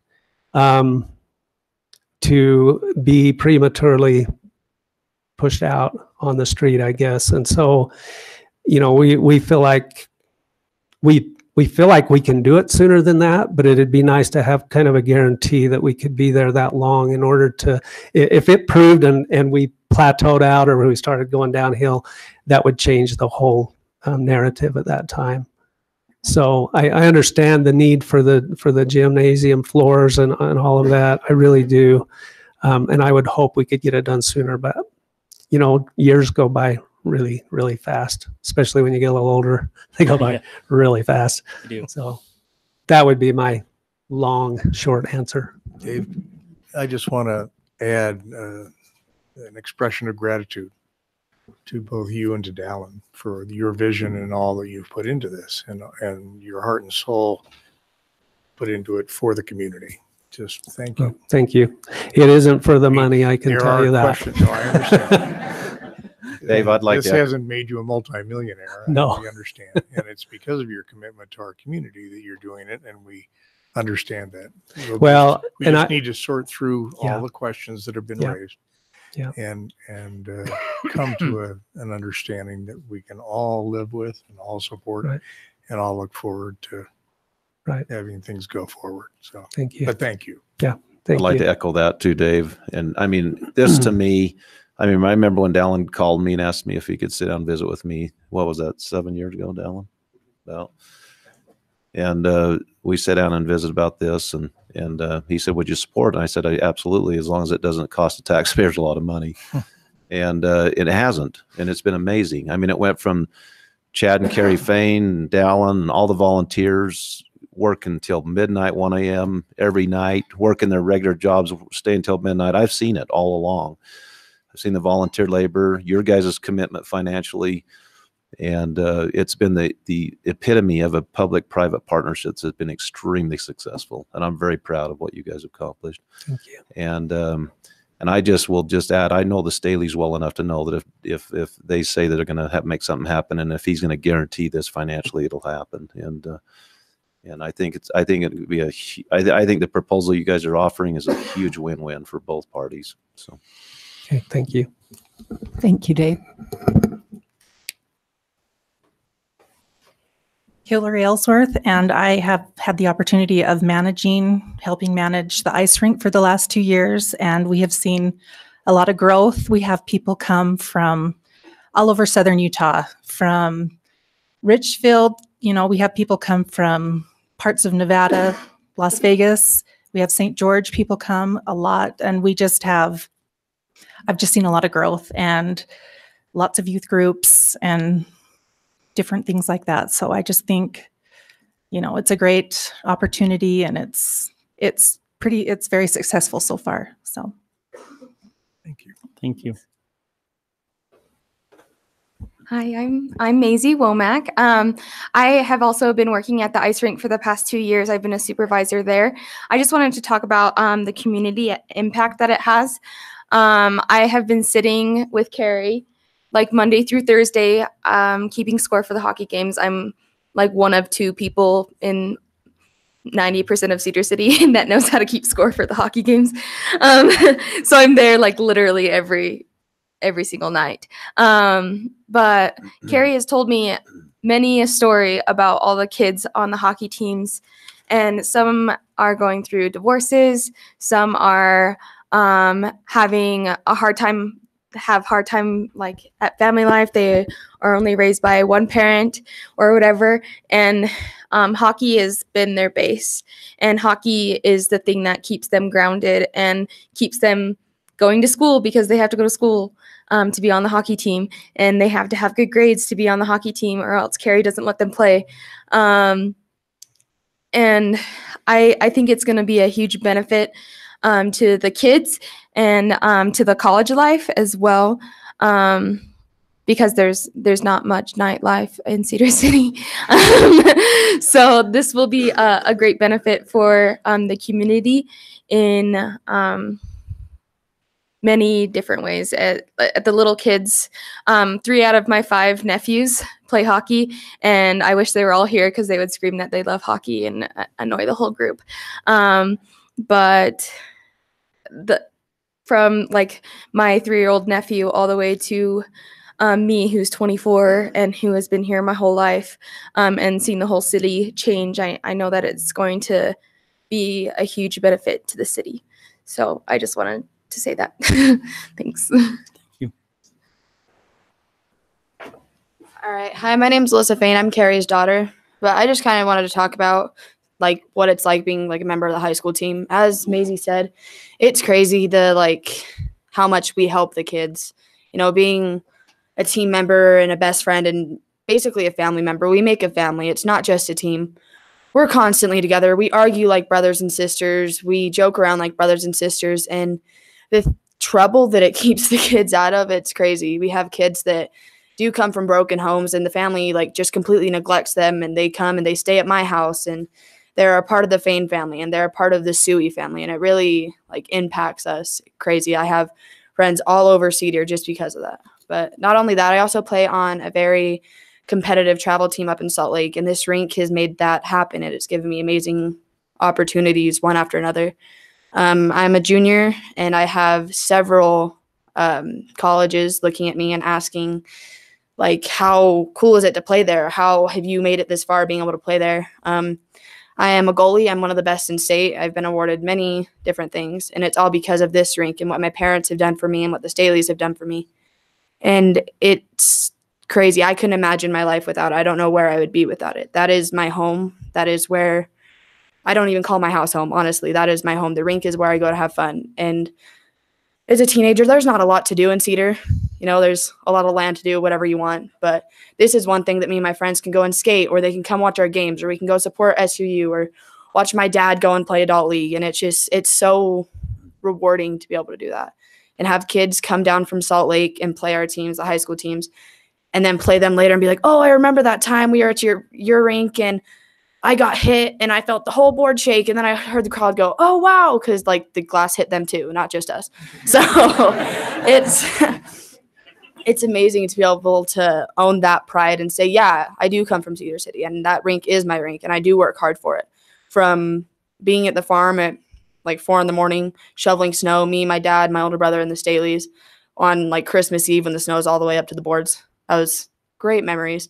And you know, working that hard and seeing where it's come now and having this even be a possibility for like my little brothers who are coming up, it's insane. I wish that I would have this possibility, but I'll be gone in college. But it's so rewarding to see that all the hard work, all of the things that I've done, because like my mom said, we've done petitions and we've done so many fundraisers, and I've spent endless hours fundraising and going to like Duck Creek Days and the July Jamboree and having so many booths there and selling stupid little things that don't even cost all that much, but making thousands of dollars to be able to say, oh yeah, I got this kid and this kid and this kid a new pair of skates, or I got this kid the helmets that he needs. And it's so fun to be able to do that. And then like me coaching the younger groups, having the kids say, oh, you were my favorite coach. And yeah, I know I was. Like, you don't need to tell me. But, you know, having the kids love that as much as I do, it's so rewarding to see that it's growing and that it's loved, not just by my family, but most of Cedar now. So thank you guys for the opportunity that you're giving us. Thank you.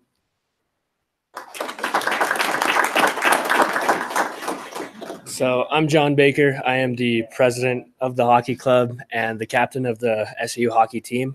Like Ryan, I played in high school. I was actually one of the first teams that came down from high school up north and played down in the Cedar City rink, and I can just tell you that was an awesome experience.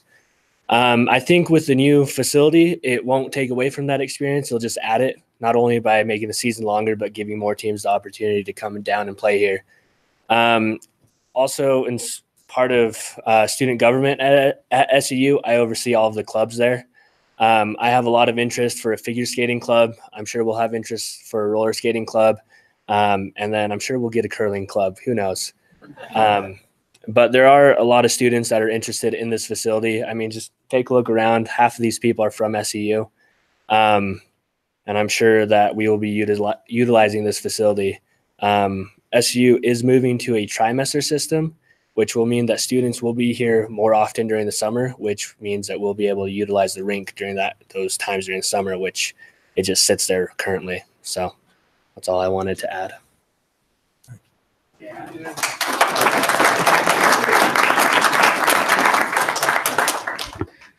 Hello, my name is Joey DeGraff, and just wanted the SUU club to know that, you know, SUU Athletics is very aware of you guys. And sorry, I'm a little emotional. I'm kind of an emotional guy, but I'm new into the game of hockey. I've never really played before. I played a little bit of roller hockey, and my sons wanted to play hockey this year, and so they got in. So I'm just a parent, really, of the hockey facility or the hockey group. Like I said, first year, so I'm still trying to get used to everything and figure it out. But the one thing that I really appreciate and I think is really great about Cedar is our openness and willingness to look at diversity in sports.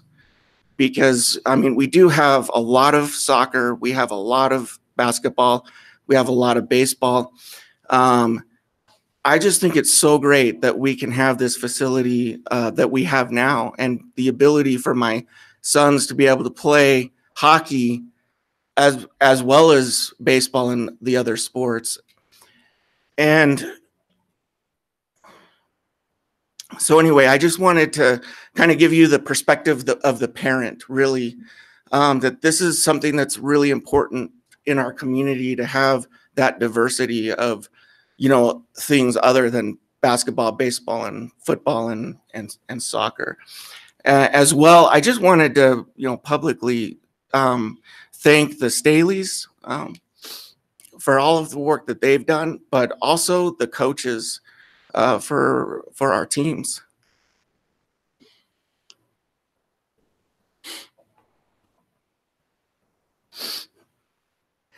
I did not mean for this to get really emotional, but my boys aren't exactly the most easy to coach, and our coaches do such a great job with them. And I think that says a lot, because I know that, you know, I've coached, I've been a part of the baseball culture and some of the other sports out there. And a lot of times, you know, when you get these bigger sports out, like, you know, you kind of funnel them in like cows, right? Like, there's so many of them there.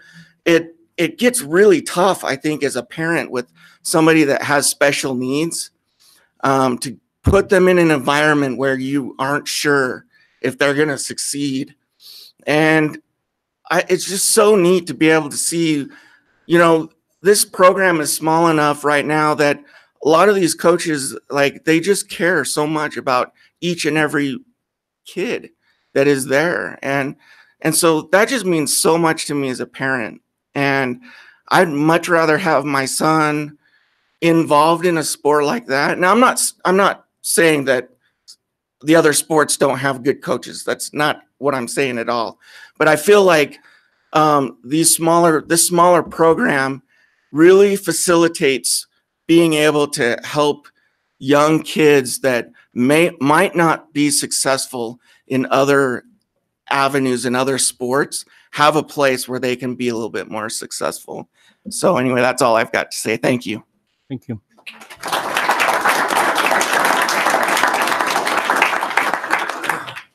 My name is John Crozier. I live in St. George, Utah. I wanted to just quickly let you know, I started playing when I was 3 years old at Hygeia Ice Center in Sugar House. That was an outdoor facility. I later played in Sun Valley, Idaho, and would go to Idaho Falls. That was an outdoor facility, just like you're proposing. This is not unusual, what you're proposing. It's very normal. This is a normal progress for ice rinks. I also want to let you know that we, as a St. George group, travel either Mondays or Wednesday nights, and there's 15 of us. They'll come, and there'll be more of us, and there's more that want to play. You put an NHL-sized ice rink in, and you're going to get more players. I love this game. I really, really do. What you guys are doing and what the Staleys, I'm sorry, I get emotional because I love it so much. It's silly. It seems silly, but it's not. It's a big deal. It's a really, really big deal. And I just want to appreciate the things that you have said is so wonderful. Thank you for taking the time. Thank you for the Staleys. Thank you for the Fains. They've put so much effort and work into it. And I just wanted to give you my 2 cents and my feeling. Thank you. Thank you.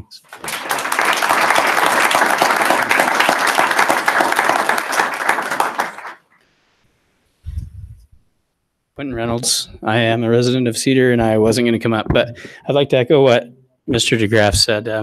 My son is that kid he talked about. Way to go. You got me emotional too, guys. I was a basketball kid when I grew up. I was a baseball kid when I grew up. Those never stuck with my son. He played soccer, never stuck. He's very introverted, and most of the parents of the kids he plays with, sorry, but he doesn't know your kid's name still, and he's played with it for 2 years. He's just that introverted. But hockey, for some reason, gets to him. He plays it. He loves it. Even though he gripes when I say you have to go to hockey practice, his coach can attest. After hockey, he's bouncing off the wall as happy as I've ever been. It's been a great program, and I don't want to see the ice melt, because then my son won't have. He won't have it, and it's helped my daughters who now want to play or do play, and honestly, my oldest daughter is going to be way better than he ever will be, but she'll probably get hockey college scholarships. He's just going to play and love it, but it's really helped him most of all, and thanks to the Staleys, thanks to you for what we do have, but that is to me a wonderful thing. I've been to the Bend, Oregon facility that Dallin was talking about, and it's gorgeous. It's beautiful when you have warmth, but you still look out and you see snow, and you have that feeling of an outdoor rink. And I think it really will attract many teams, people staying in hotels, people going to restaurants. If we have a summer camp, I mean, that would be more people to fill the hotels that we're building like mad. But I think that'll help that winter slow season even bring in some revenue. So I really think that the gains more than offset what the cost possibly could be, even to the taxpayers. And I just, thanks for hearing that.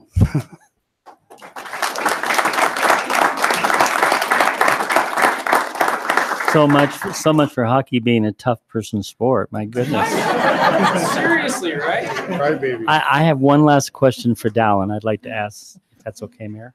That's fine. And then I will kind of Hold go it. down the next path. I just want to make sure I understand when you say there's a sense of urgency. I need to get a better feel of that, because there's so many issues out there. I think all of us want this to work, but there's still a lot of questions out there. So I think for us to try and, for me personally, assume that next Tuesday night we can act on this is too soon. But I also want to respect your sense of urgency and try and address that. So if you could help us better understand that, it might give me a better idea of how we proceed. Yeah, to say that Tuesday is too late, I guess, is out of the question. But no,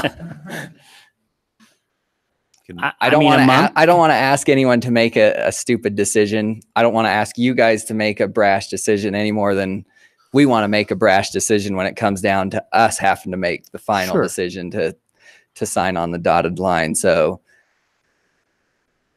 a sense of urgency, I guess, would be a good start, and as soon as possible. I mean, if we need to have some discussions, could we have a Monday and start those? I mean, as soon as we can have those discussions and kind of work out the questions that are still out there.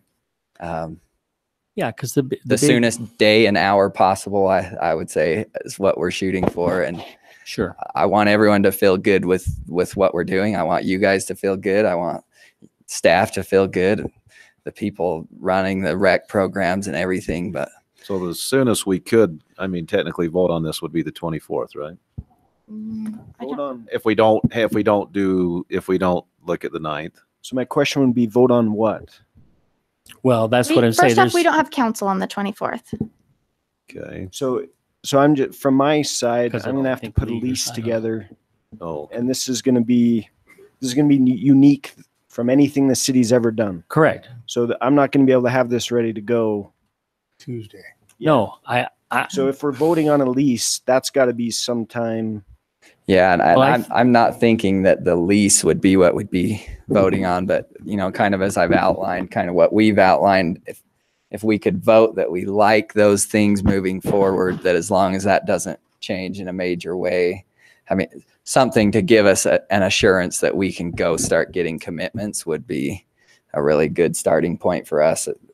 The lease is going to take some time. Because if we don't have a meeting on the 24th, the soonest would be the 8th of May, right? Before we can. Well, I think we're looking at a month. I think we're looking at 30 days. So you're okay with a memorandum of understanding rather than some ironclad lease that locks everything in? Yeah. Yeah. I mean, I think that's what I'm hearing. From a staff perspective, we'd appreciate some feedback to know what we need to iron out, and what you want to see before you can make your decision to proceed in one direction or another. Well, we had a great presentation with a lot of passion and emotion from everybody that is passionate and emotional about ice sports.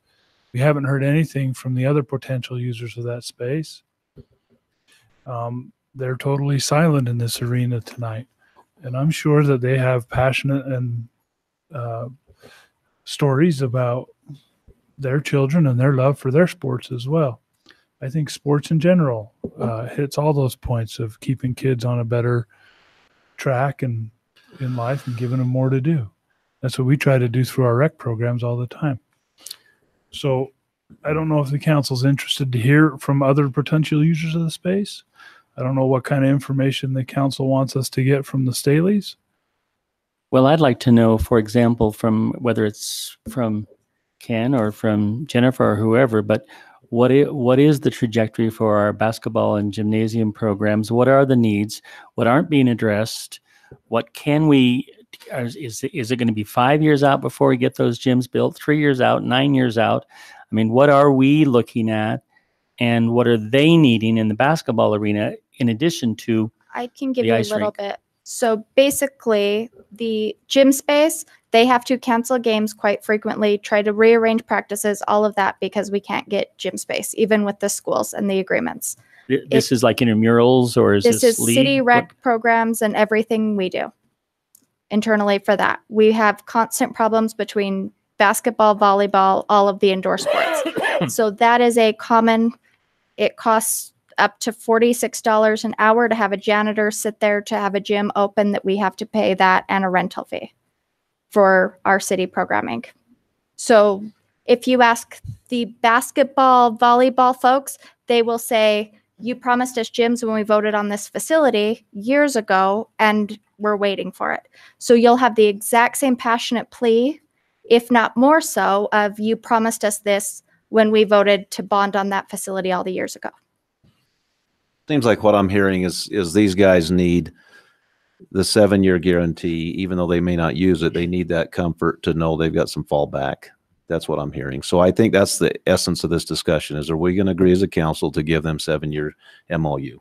I think that's the bottom line, right? And I think even to take it maybe even to the next level, we want to see ice skating be as permanent of a fixture in this town as basketball. I don't want to have, discount anything that the basketball people struggle with, but a lot of people that maybe would have come to this meeting, maybe you're playing basketball right now. And a lot of us wish we were playing hockey right now, but we're not. The entire future of anything ice rests on one sole thing. So you can kick us out on our butts if you want. It's your decision to make. But if you do, ice skating is gone. So, well, let me ask this question: Would you be able to get some feasible track record and program building and everything in a 5-year span? Because that might be a better pill for me to swallow, to know that within 5 years maybe we can actually do something and move on something relative to gymnasiums. Yeah, I think all of us would be ecstatic to leave in 5 years if we were going somewhere. If in 5 years, even if in 7 years, we're going to put in all this effort, take all this risk, do everything that it takes just to be kicked out on our butt in 7 years, it's not worth it to do it for 7 years. Yeah.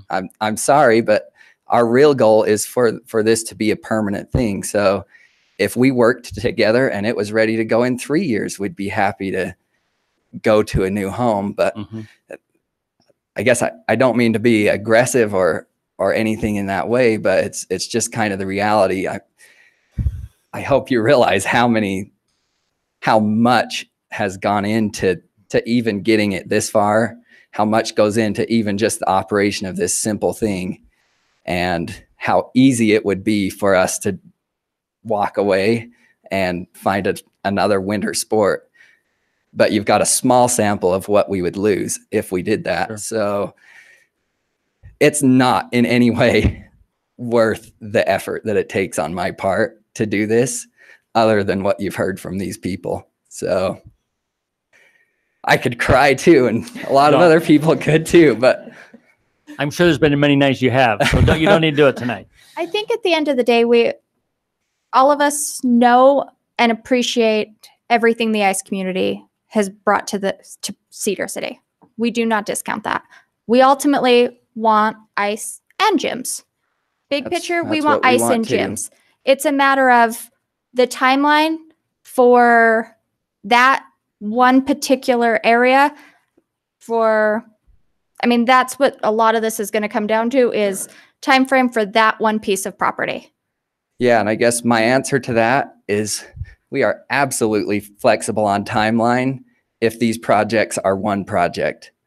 If, as we're planning the gyms, we're planning the ice rink, and we're ready to do both together, 7 years is just a number that's kind of out there. But if the objective is to make both a permanent thing and give everyone what they want in the end, that's our goal too. Sure. Our goal isn't to be kicked out on our butt in 7 years either. So I'll put it out there. We wouldn't want to leave in 7 years if we had nowhere to go. So I guess keep that in mind. That's the honest truth. So, yeah, I guess I realize that it's kind of a challenging decision because other plans have been made and there's a lot at stake. But in the end, everything ice rink related is 100% at stake. Some inconvenience is at stake for others. And I think that if as a city, as a council, and as staff, and as us that are working to do this too, that the goal is all to get everyone what they want in the end, that our timeline is very flexible. So this isn't the first time we've had this discussion. I mean, we've talked about the ice rink many years over the last. I mean, some of you might not have been involved, but I think we owe these folks a decision. Well, I think we should try and move it forward. The question is, as all things, the devil's in the details, and I don't know how much more information Tyler, you or the mayor or the city manager needs to sort of move ahead on at least allowing a memorandum of understanding or something. We need some direction from council. Well, I think we should move ahead. I said, I think we need to do an MOU for but 7. With what? Okay. Yeah, go ahead. We need to do an MOU for a 7-year deal minimum and vote on it. Because I think that's where they're at. I think that's the bottom line, right, Alan? I mean, obviously you want more than that, but what your dad said was you need a minimum of 7 years to make this happen. Yeah, it's a good start. And we may come to details that we just can't make work on our end, or that we can't make work together. So this isn't, I mean, none of us are signing our name on the line at this point. It's a way to get us started and start getting commitments. And, Tyler probably doesn't want to put the hours into a real contract if we don't have a good direction going forward either. I don't know. So, not to speak for Tyler, I guess. If the council wants to vote on just a basic MOU saying we support them going forward in their efforts to see if they can get the funding, I can put something simple together like that. My legal advice wouldn't be tying the city down to a 7-year agreement until we've got terms on a page. Yeah, and we need to hear a lot more from the other side. As was mentioned by Mr. Bittman, we need to hear from staff. We need to hear what's coming down the pipe in terms of funding opportunities and that kind of a thing.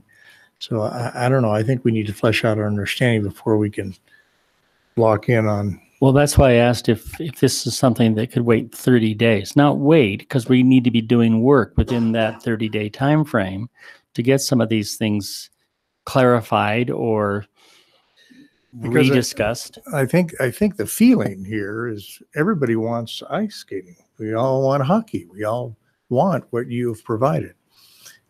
We just need to have a clear view as to that pathway, right? And I don't know, I for one would like to explore the other side of the discussion. If the city has a financial commitment of using public resources, we have to have public hearings. Okay. We have to post those publicly at least 10 days in advance. So just if that's a component of this tentative agreement or whatever, we have to have public hearings before we can commit public resources. I mean, you guys have talked about wanting things fleshed out. Are there specific items so staff has a direction of information they can be working on? I mean, Well, I'm still a little unclear on the 20-year agreement in terms of if the ICE community decides after 9 years, 8 years, 10 years, whatever it is that they want to either close shop or move to a new facility, what is that exit strategy? Because I'm still a little unclear about that. And until I feel more comfortable about that, and I'm happy to sit down with somebody and ask some questions, but I think I'm just uncomfortable where it is right now with what the full presentation was. I support it 100% in theory. So for me, it is that potential exit strategy and what it means with the debt service and all those kinds of things. I want to make sure that we can massage that some way. That's what I want. Okay. That's what I would like to, is to kind of see more meat of the detail of what the exit strategy for both parties, to see if it's amenable to them and amenable to us. And I would also like to hear from the Parks and Rec side. And I know next week is an action meeting, but could we have a little presentation of maybe some statistics and information from Parks and Rec? What kind of effect this would have? Kenny, you're lined up. Are you coming up to talk? Ken Nelson, Leisure Services Director. So I'm kind of the opinion that these conversations need to be had because there is another side. And I'm talking of the people that have been waiting for the gymnasiums. So we have to address those concerns also, because you have people, and people get the mindset of a gymnasium and they see basketball courts, and I see volleyball and pickleball and indoor soccer, and I see a multiple of organizations using the same space. I'm not stuck on 6 hoops. And so I think those people, as Paul mentioned, they have concerns too, because they've been waiting, 8 years now since the building was constructed, and they're still waiting for a gym. And we don't have any gym to our name in the city. We are on borrowed time with the school district. And we're at their whim. They schedule their programs and facilities, and we take what's left over. And so I think those conversations have to be had from that side, because I know you talk just right off base, there's 800 kids playing junior jazz basketball. So you have a great vast of people that are concerned about other space. Now, the conversations are, is it going to happen tomorrow? Gymnasium? Well, no, probably not. But they would love to see a plan in place on when we're moving forward to that aspect. And I think that's kind of the conversations that we also need to have. But Kenny, can I ask, be the devil's advocate for just a minute? Are any of those organizations capable to put $2.8 million towards gymnasiums? No, I don't think so. No, I wasn't trying to take sides here. It's just a question. I just ask. I mean, just right. And is this moving us closer to a gymnasium? I don't know. Is it? Yeah, that's conversations to have. Or is this pushing the gymnasium 20 years down the road? Yeah, hopefully I mean, you're talking bringing it to fruition, but you're talking, not kids now. You're talking several generations if you keep pushing it down the road. So those are the aspects to look at. I'm in a jazzy chair probably by then. So, But I came up with everybody has a passion about their activities, right? Right. I mean, and that's great. My 3 kids played basketball and I couldn't find a gym. So my aspects, and not that I'm against hockey or ice rink, I'm just saying there's passionate folks on everybody. It's not like the school district's going to open the gym and say, come bring your kid and shoot, because it's not possible. So, the aspect of our community is we don't have, those facilities at our beck and call either. So I think there's just, different conversations to have. Staley's are great people. It's nothing against the ice world. I'm just trying to voice concerns that will come from other individuals and other folks, other groups of people. Thank you. But yes, could Jen come and do a presentation? Absolutely. She's got all the figures and numbers. She has that in her programming. She'll tell you how much it costs us to rent facilities from Iron County School District. We can get participation numbers. We can get those people that are involved in all those different programs. Like I said, people have a tunnel vision, and that's not all that goes on in a gymnasium. So we can definitely find those numbers and information and would the present council those. appreciate that? Send those along to us. Yes. Okay. Please. Okay, Did thanks. you have something to say? One thing, just one. Thing. So, just to You just have to say your name one more time. Dallin Staley. Thanks, Dallin. So I assume all of you know, but we have tried to follow the public comment channels. We did present this publicly to the Parks and Recreation Advisory Board. And there was a unanimous vote by that board to recommend moving this forward. So as a representative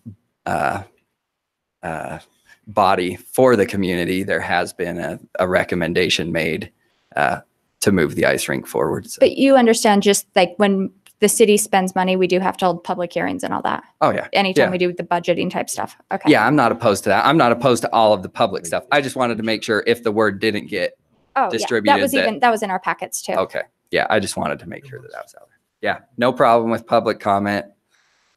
No problem with meeting as soon as we can with all of these people. They're all people we've talked to get to this point. So. Okay. So what you're saying, we've already kind of been through all these steps, right? With what's happened, or a lot of them.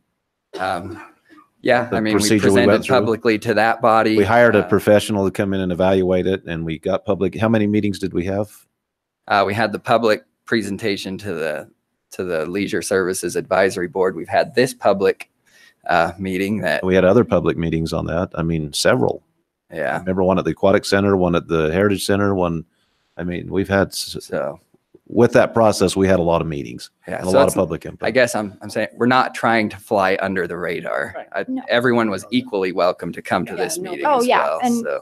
nobody know that. So anyway, final word, I would just like to see if there's things and details and more talks that want to be had. I'd love for everyone to make it a priority that we get together and have those talks and see where it Just goes. know that we have to meet 2x2s, Yeah. like on everything. It ends up taking time. It's not like we can say, let's all get together on Monday on this. And Yeah. so, Yeah. Thank you, that's why it Dallin. takes a little bit more time than just let's just get together and hash it out. So we appreciate your patience on that. Yeah, I understand. Dave, yes. Dave Staley again, and if we go much longer, I'm going to miss Hogan's Heroes tonight. I want you to know, so it's my favorite show. Anyway, I think really we can hash this out for a long, long time. Really, what we need to know is this time commitment more than anything. I'm sorry, my voice, I sound like I'm 90 tonight. I'm tired. I've been in front of a computer all day long. That about wears you out. But the time is really probably the biggest issue to us, and I know it is to you. That is probably the sticking point. So I have one question, and I don't know if you guys can answer this, but how soon would you be building a gym if we were not there? And how would you fund it? If you can give me a general idea, because I want to just consider, are we really pushing it back that much further, or are we actually bringing in a path to getting the gym almost as quickly as it would have been done otherwise. So Cedar City is going to retire a substantial amount of debt in 2 years. We should bond for an ice rink then. I don't like using taxpayer money. Sorry about that. All the debt service payments that we're making on the theater will be gone in 2021, June of 2021. That frees up a substantial amount of operating capital. We estimate as a staff that it wouldn't even take half of that operating capital to add the gyms and staff it and run it. Okay. So as far as the financial ability, we potentially have that financial ability in 2 years. And you would be rebonding for that then, I presume? No, that would just go under a current continuum of some kind? This is a sales tax revenue bond. It wouldn't be a property tax bond. Okay.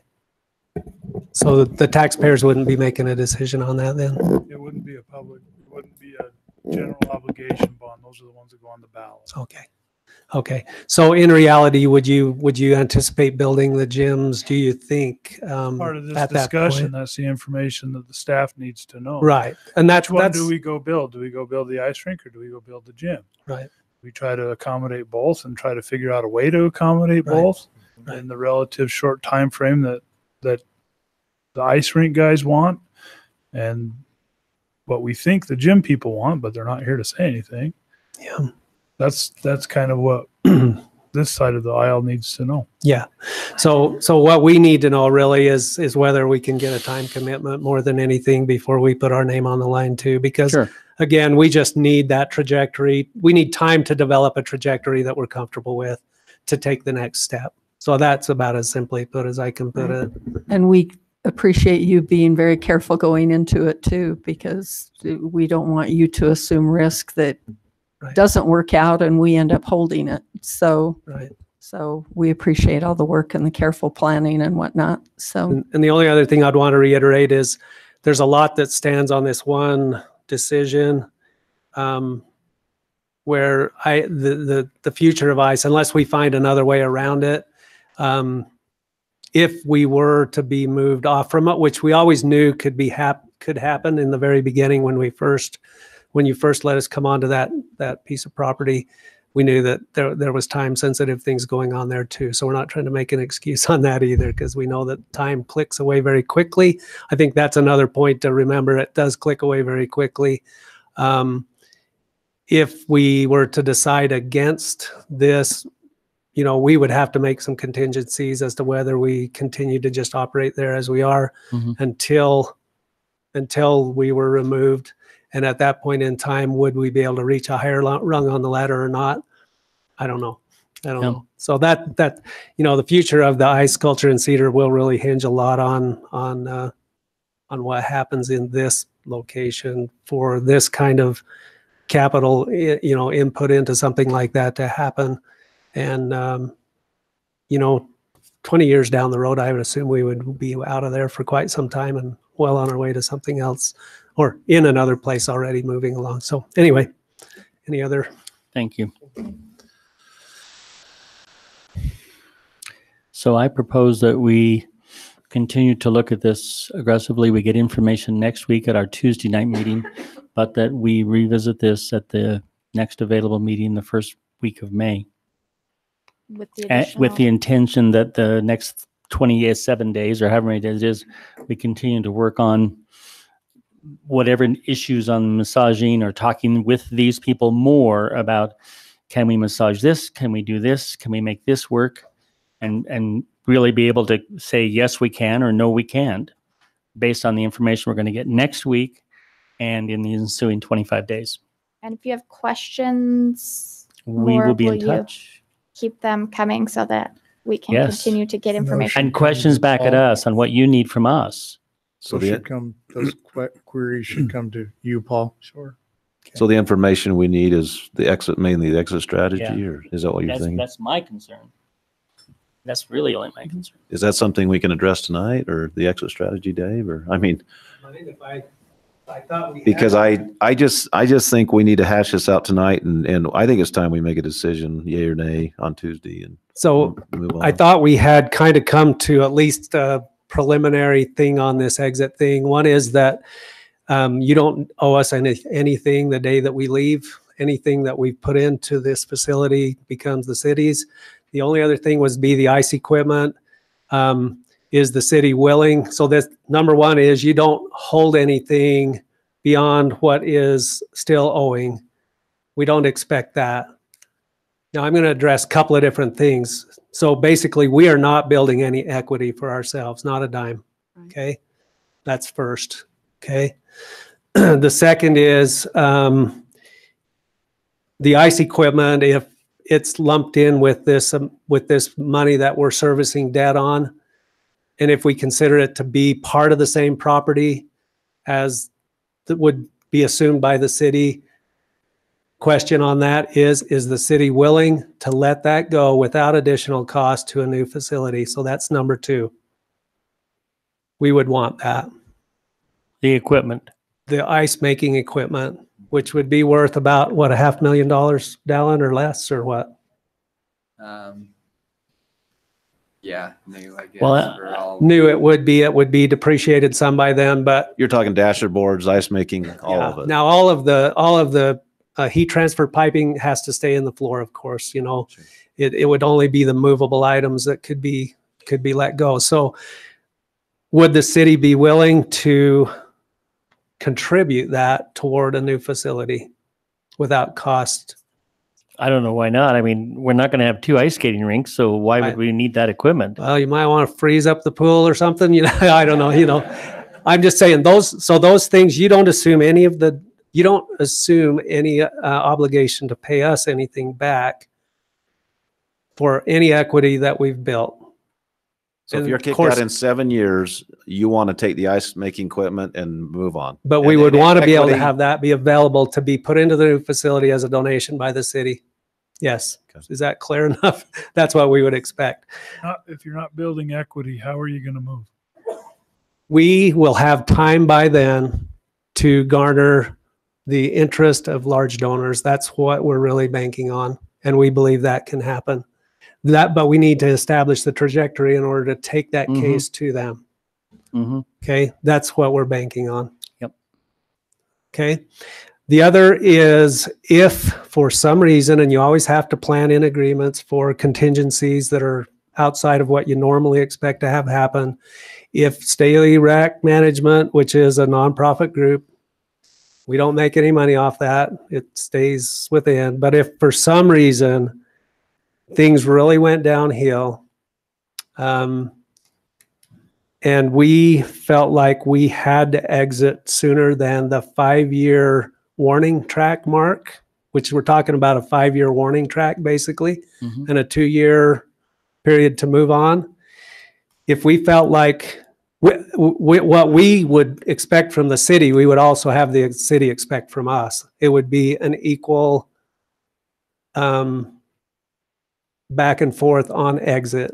So if we were to leave early, we would have to have written into the agreement a contingency that we would continue to service that debt for that full length of time that was the minimum exit point. Yes, we would accept that. Okay. Okay. Okay. And we could do it unless the whole world goes belly up. That makes me feel a lot better. Yeah. Okay. No, So that's a valid point, that would because be a that was one guarantee. of my questions is, you know, that Right. if it went defunct and you left, Right. so. Yeah, no, that would be our guarantee. Okay. And on the other hand, if for some reason, I don't know, you know, if for some reason the city, I don't even want to think about that.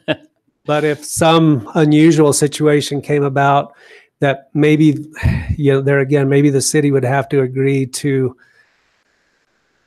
some financial thing back to be able to help us get into some other sort of a situation. That's a little tougher. I mean, it's easy for me to say we could cover a minimum up to a certain exit point no matter what. But then if the do we even leave the door open for the city to be able to come in and say, you have to leave? Mhm.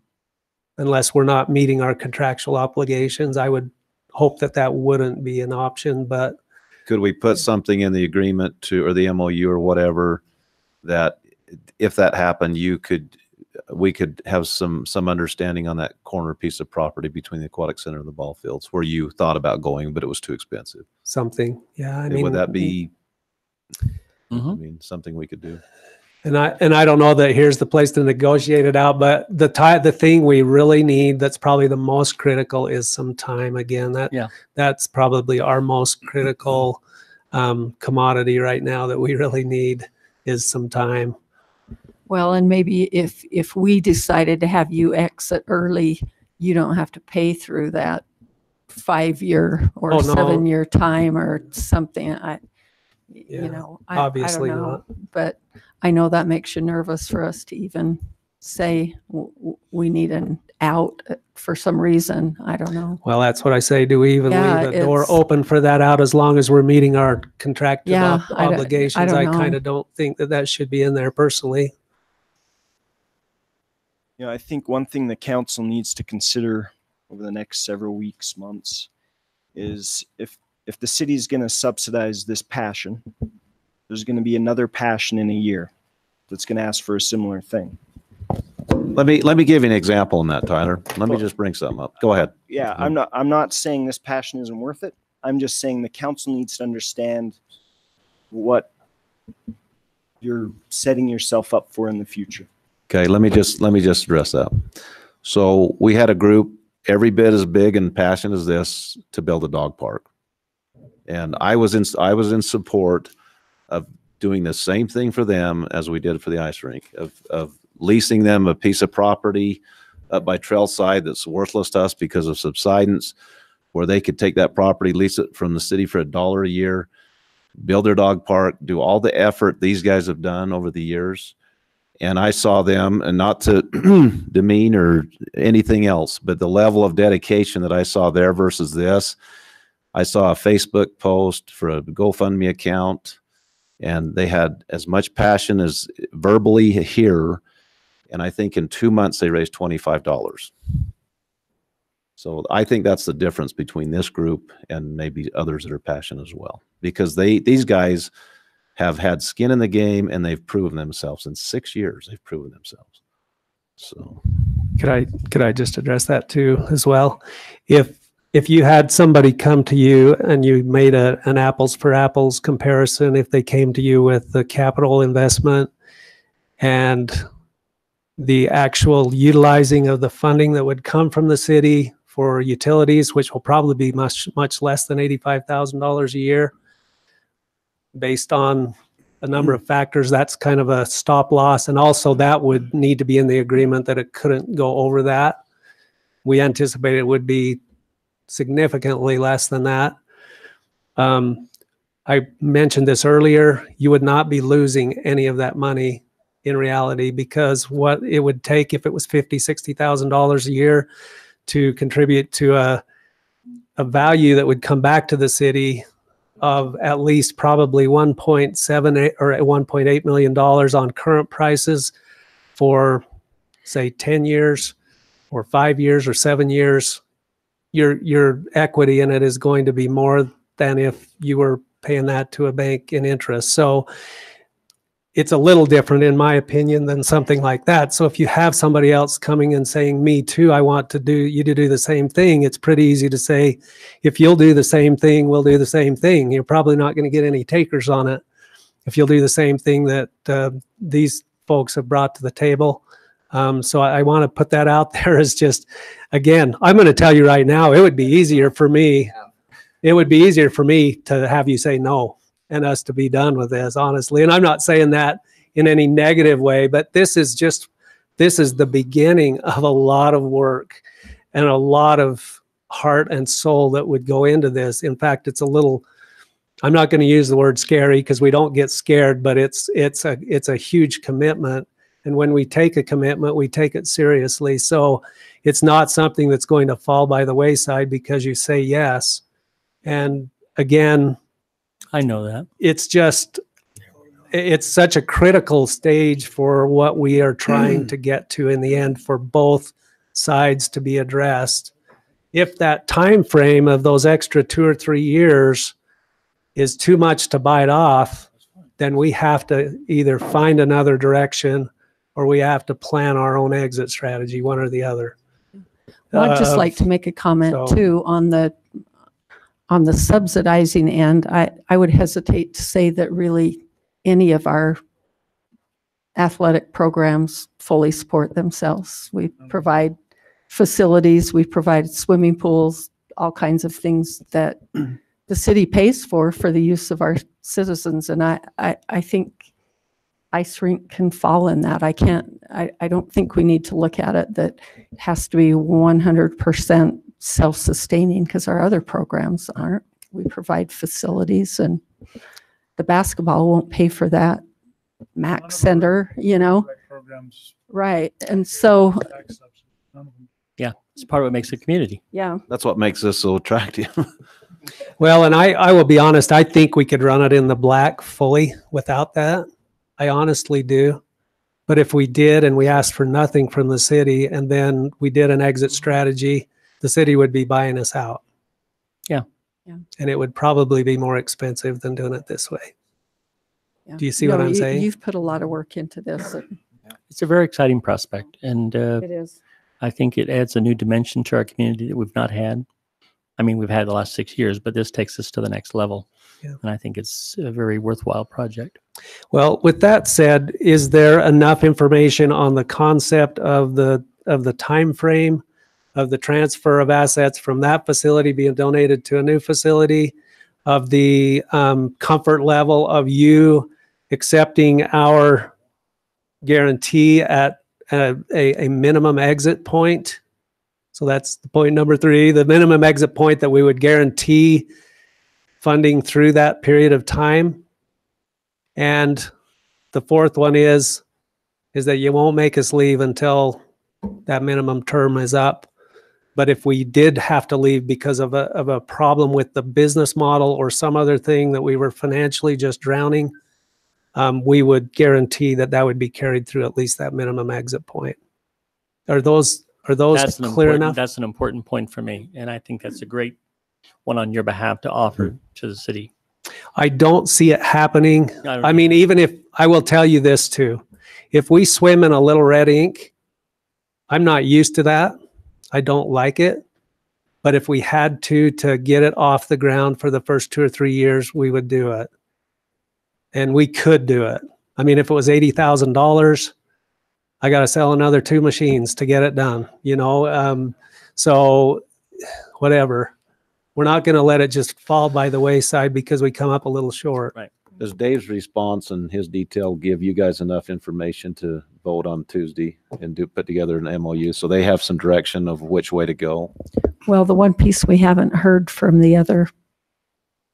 some of the other side for the Mac Center. And I think we heard that through the public hearings we had. We had multiple hearings. I mean, we know what they're going to say, and it's not that I'm opposed to that. It's just I think it's got more focus now than we want to vote for someday having a Mac Center. This is a lot more focused discussion and decision than putting together a feasibility study. So, what's a Mac Center?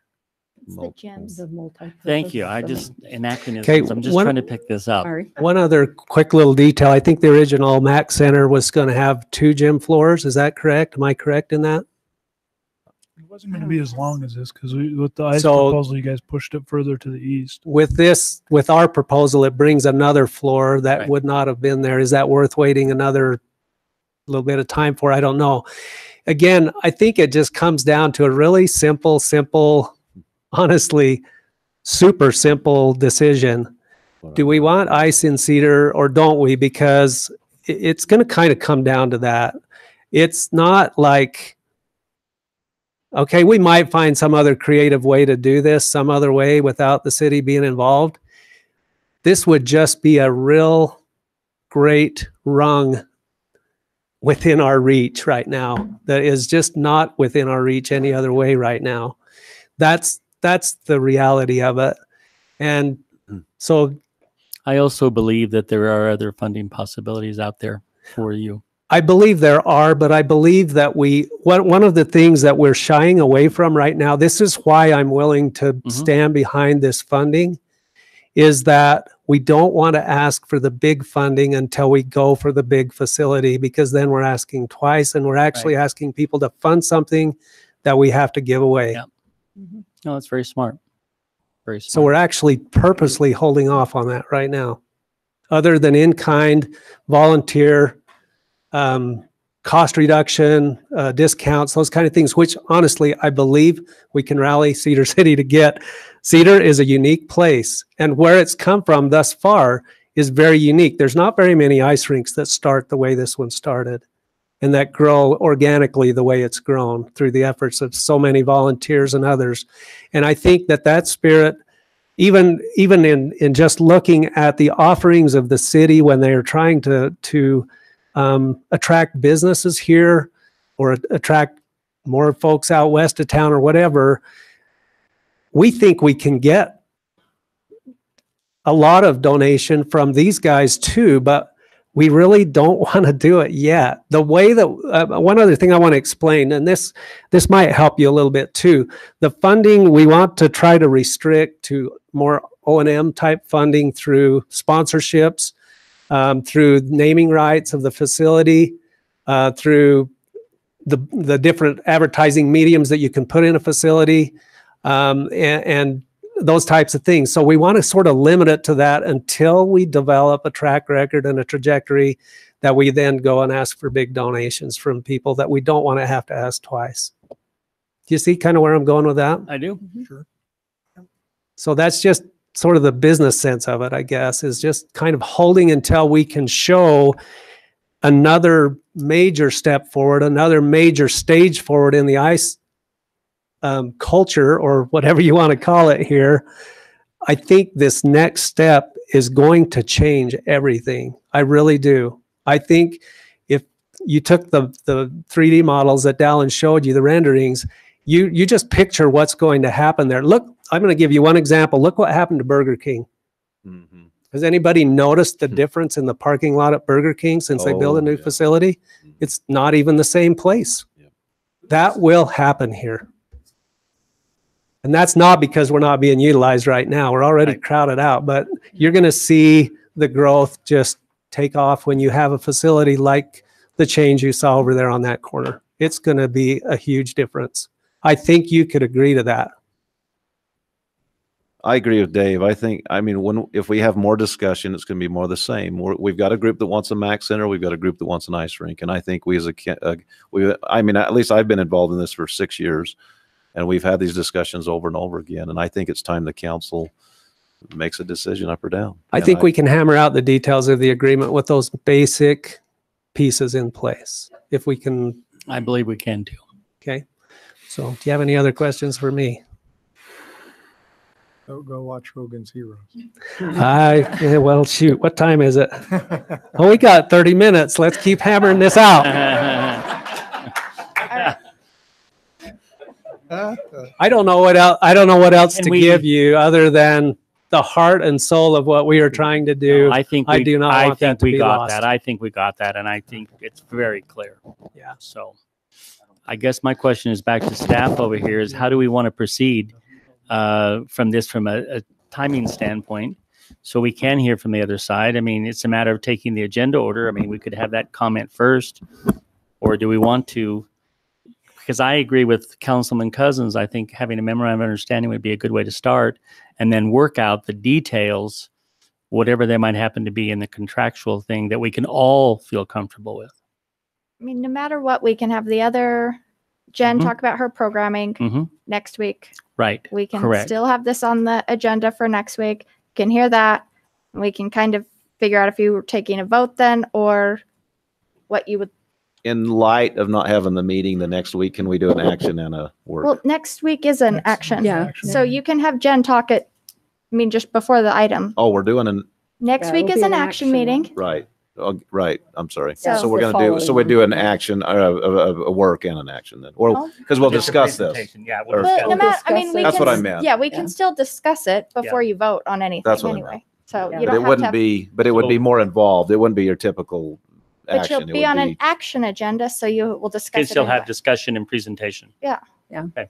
And then you can decide what you want to do. Tyler, could you put together some kind of MOU by then? I can. I still haven't been told what you want on there.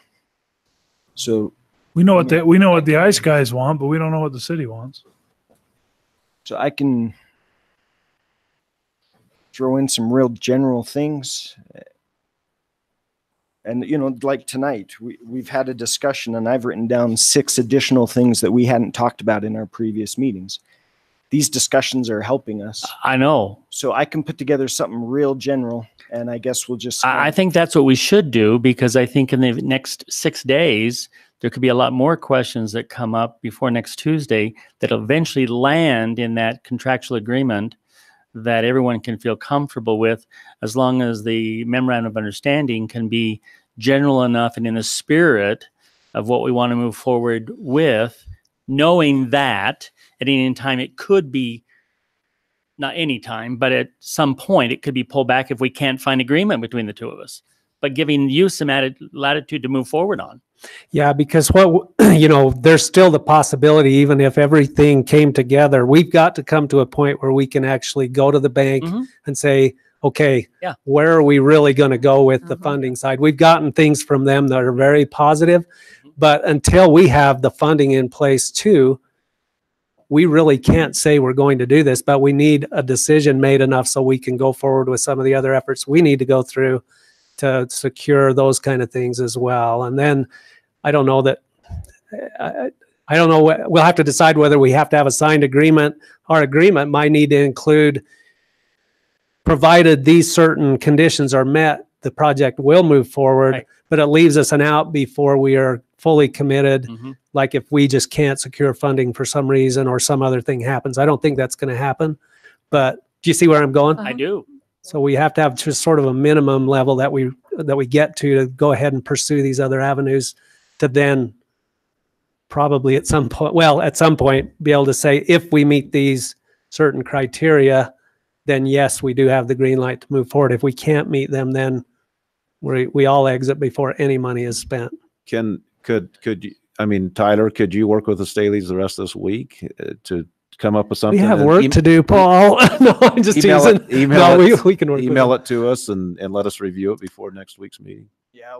No, that's good. I think I'm pretty clear on what the Staleys want. I can put that in there. Where I'm a little fuzzy is what the city's doing other than saying we agree.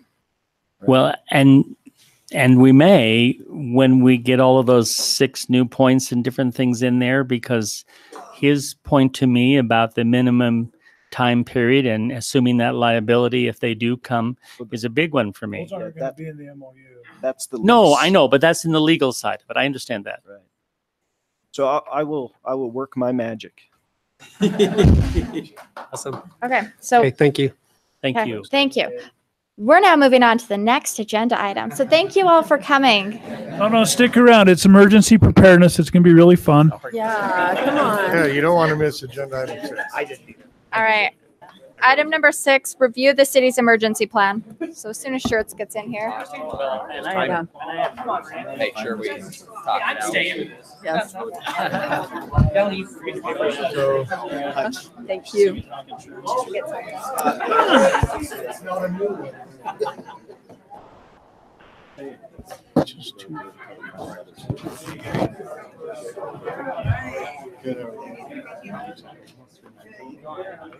I was just gonna say some of the You could go, I would feel No, comfortable he's coming. going off his word.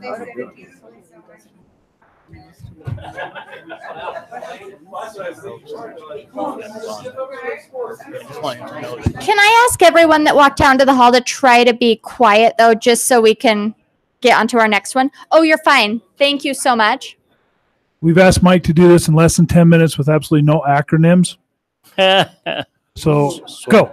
That sounds like a challenge. It is. Mayor and Council, Mike Schertz with the Fire Department, and I fully understand that I may be the only thing standing between you and a hot meal or a cold beverage, so I'll try to be brief. Both. Some time ago, staff met and with the purpose of updating the city's emergency operations plan. I think you have that document in front of you.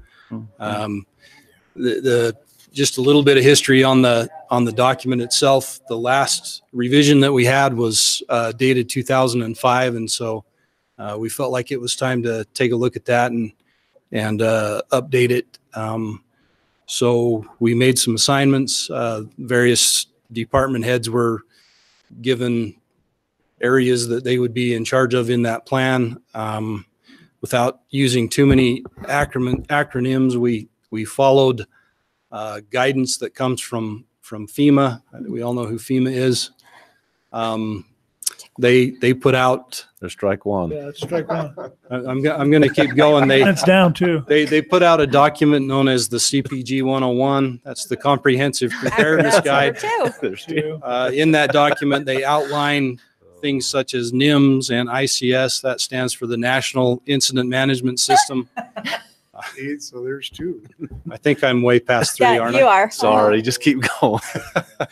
We get it. So anyway, using the county's plan as a template, because obviously we interface with the county and their plan supports ours and our plan supports them. And then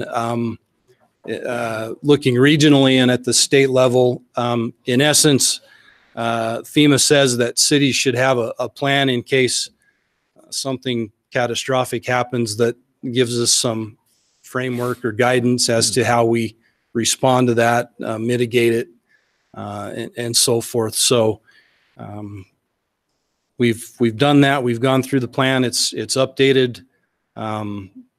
We're looking for your approval. We'll promulgate that plan. There's another item that goes along with that. We received some grant funding from the state for emergency management, and one of the criteria of the grant is that we have a current plan in place, so it meets that need as well. So Mike did a great job with this. He took the county's plan and sat down with a bunch of the department guys, and we divvied it out.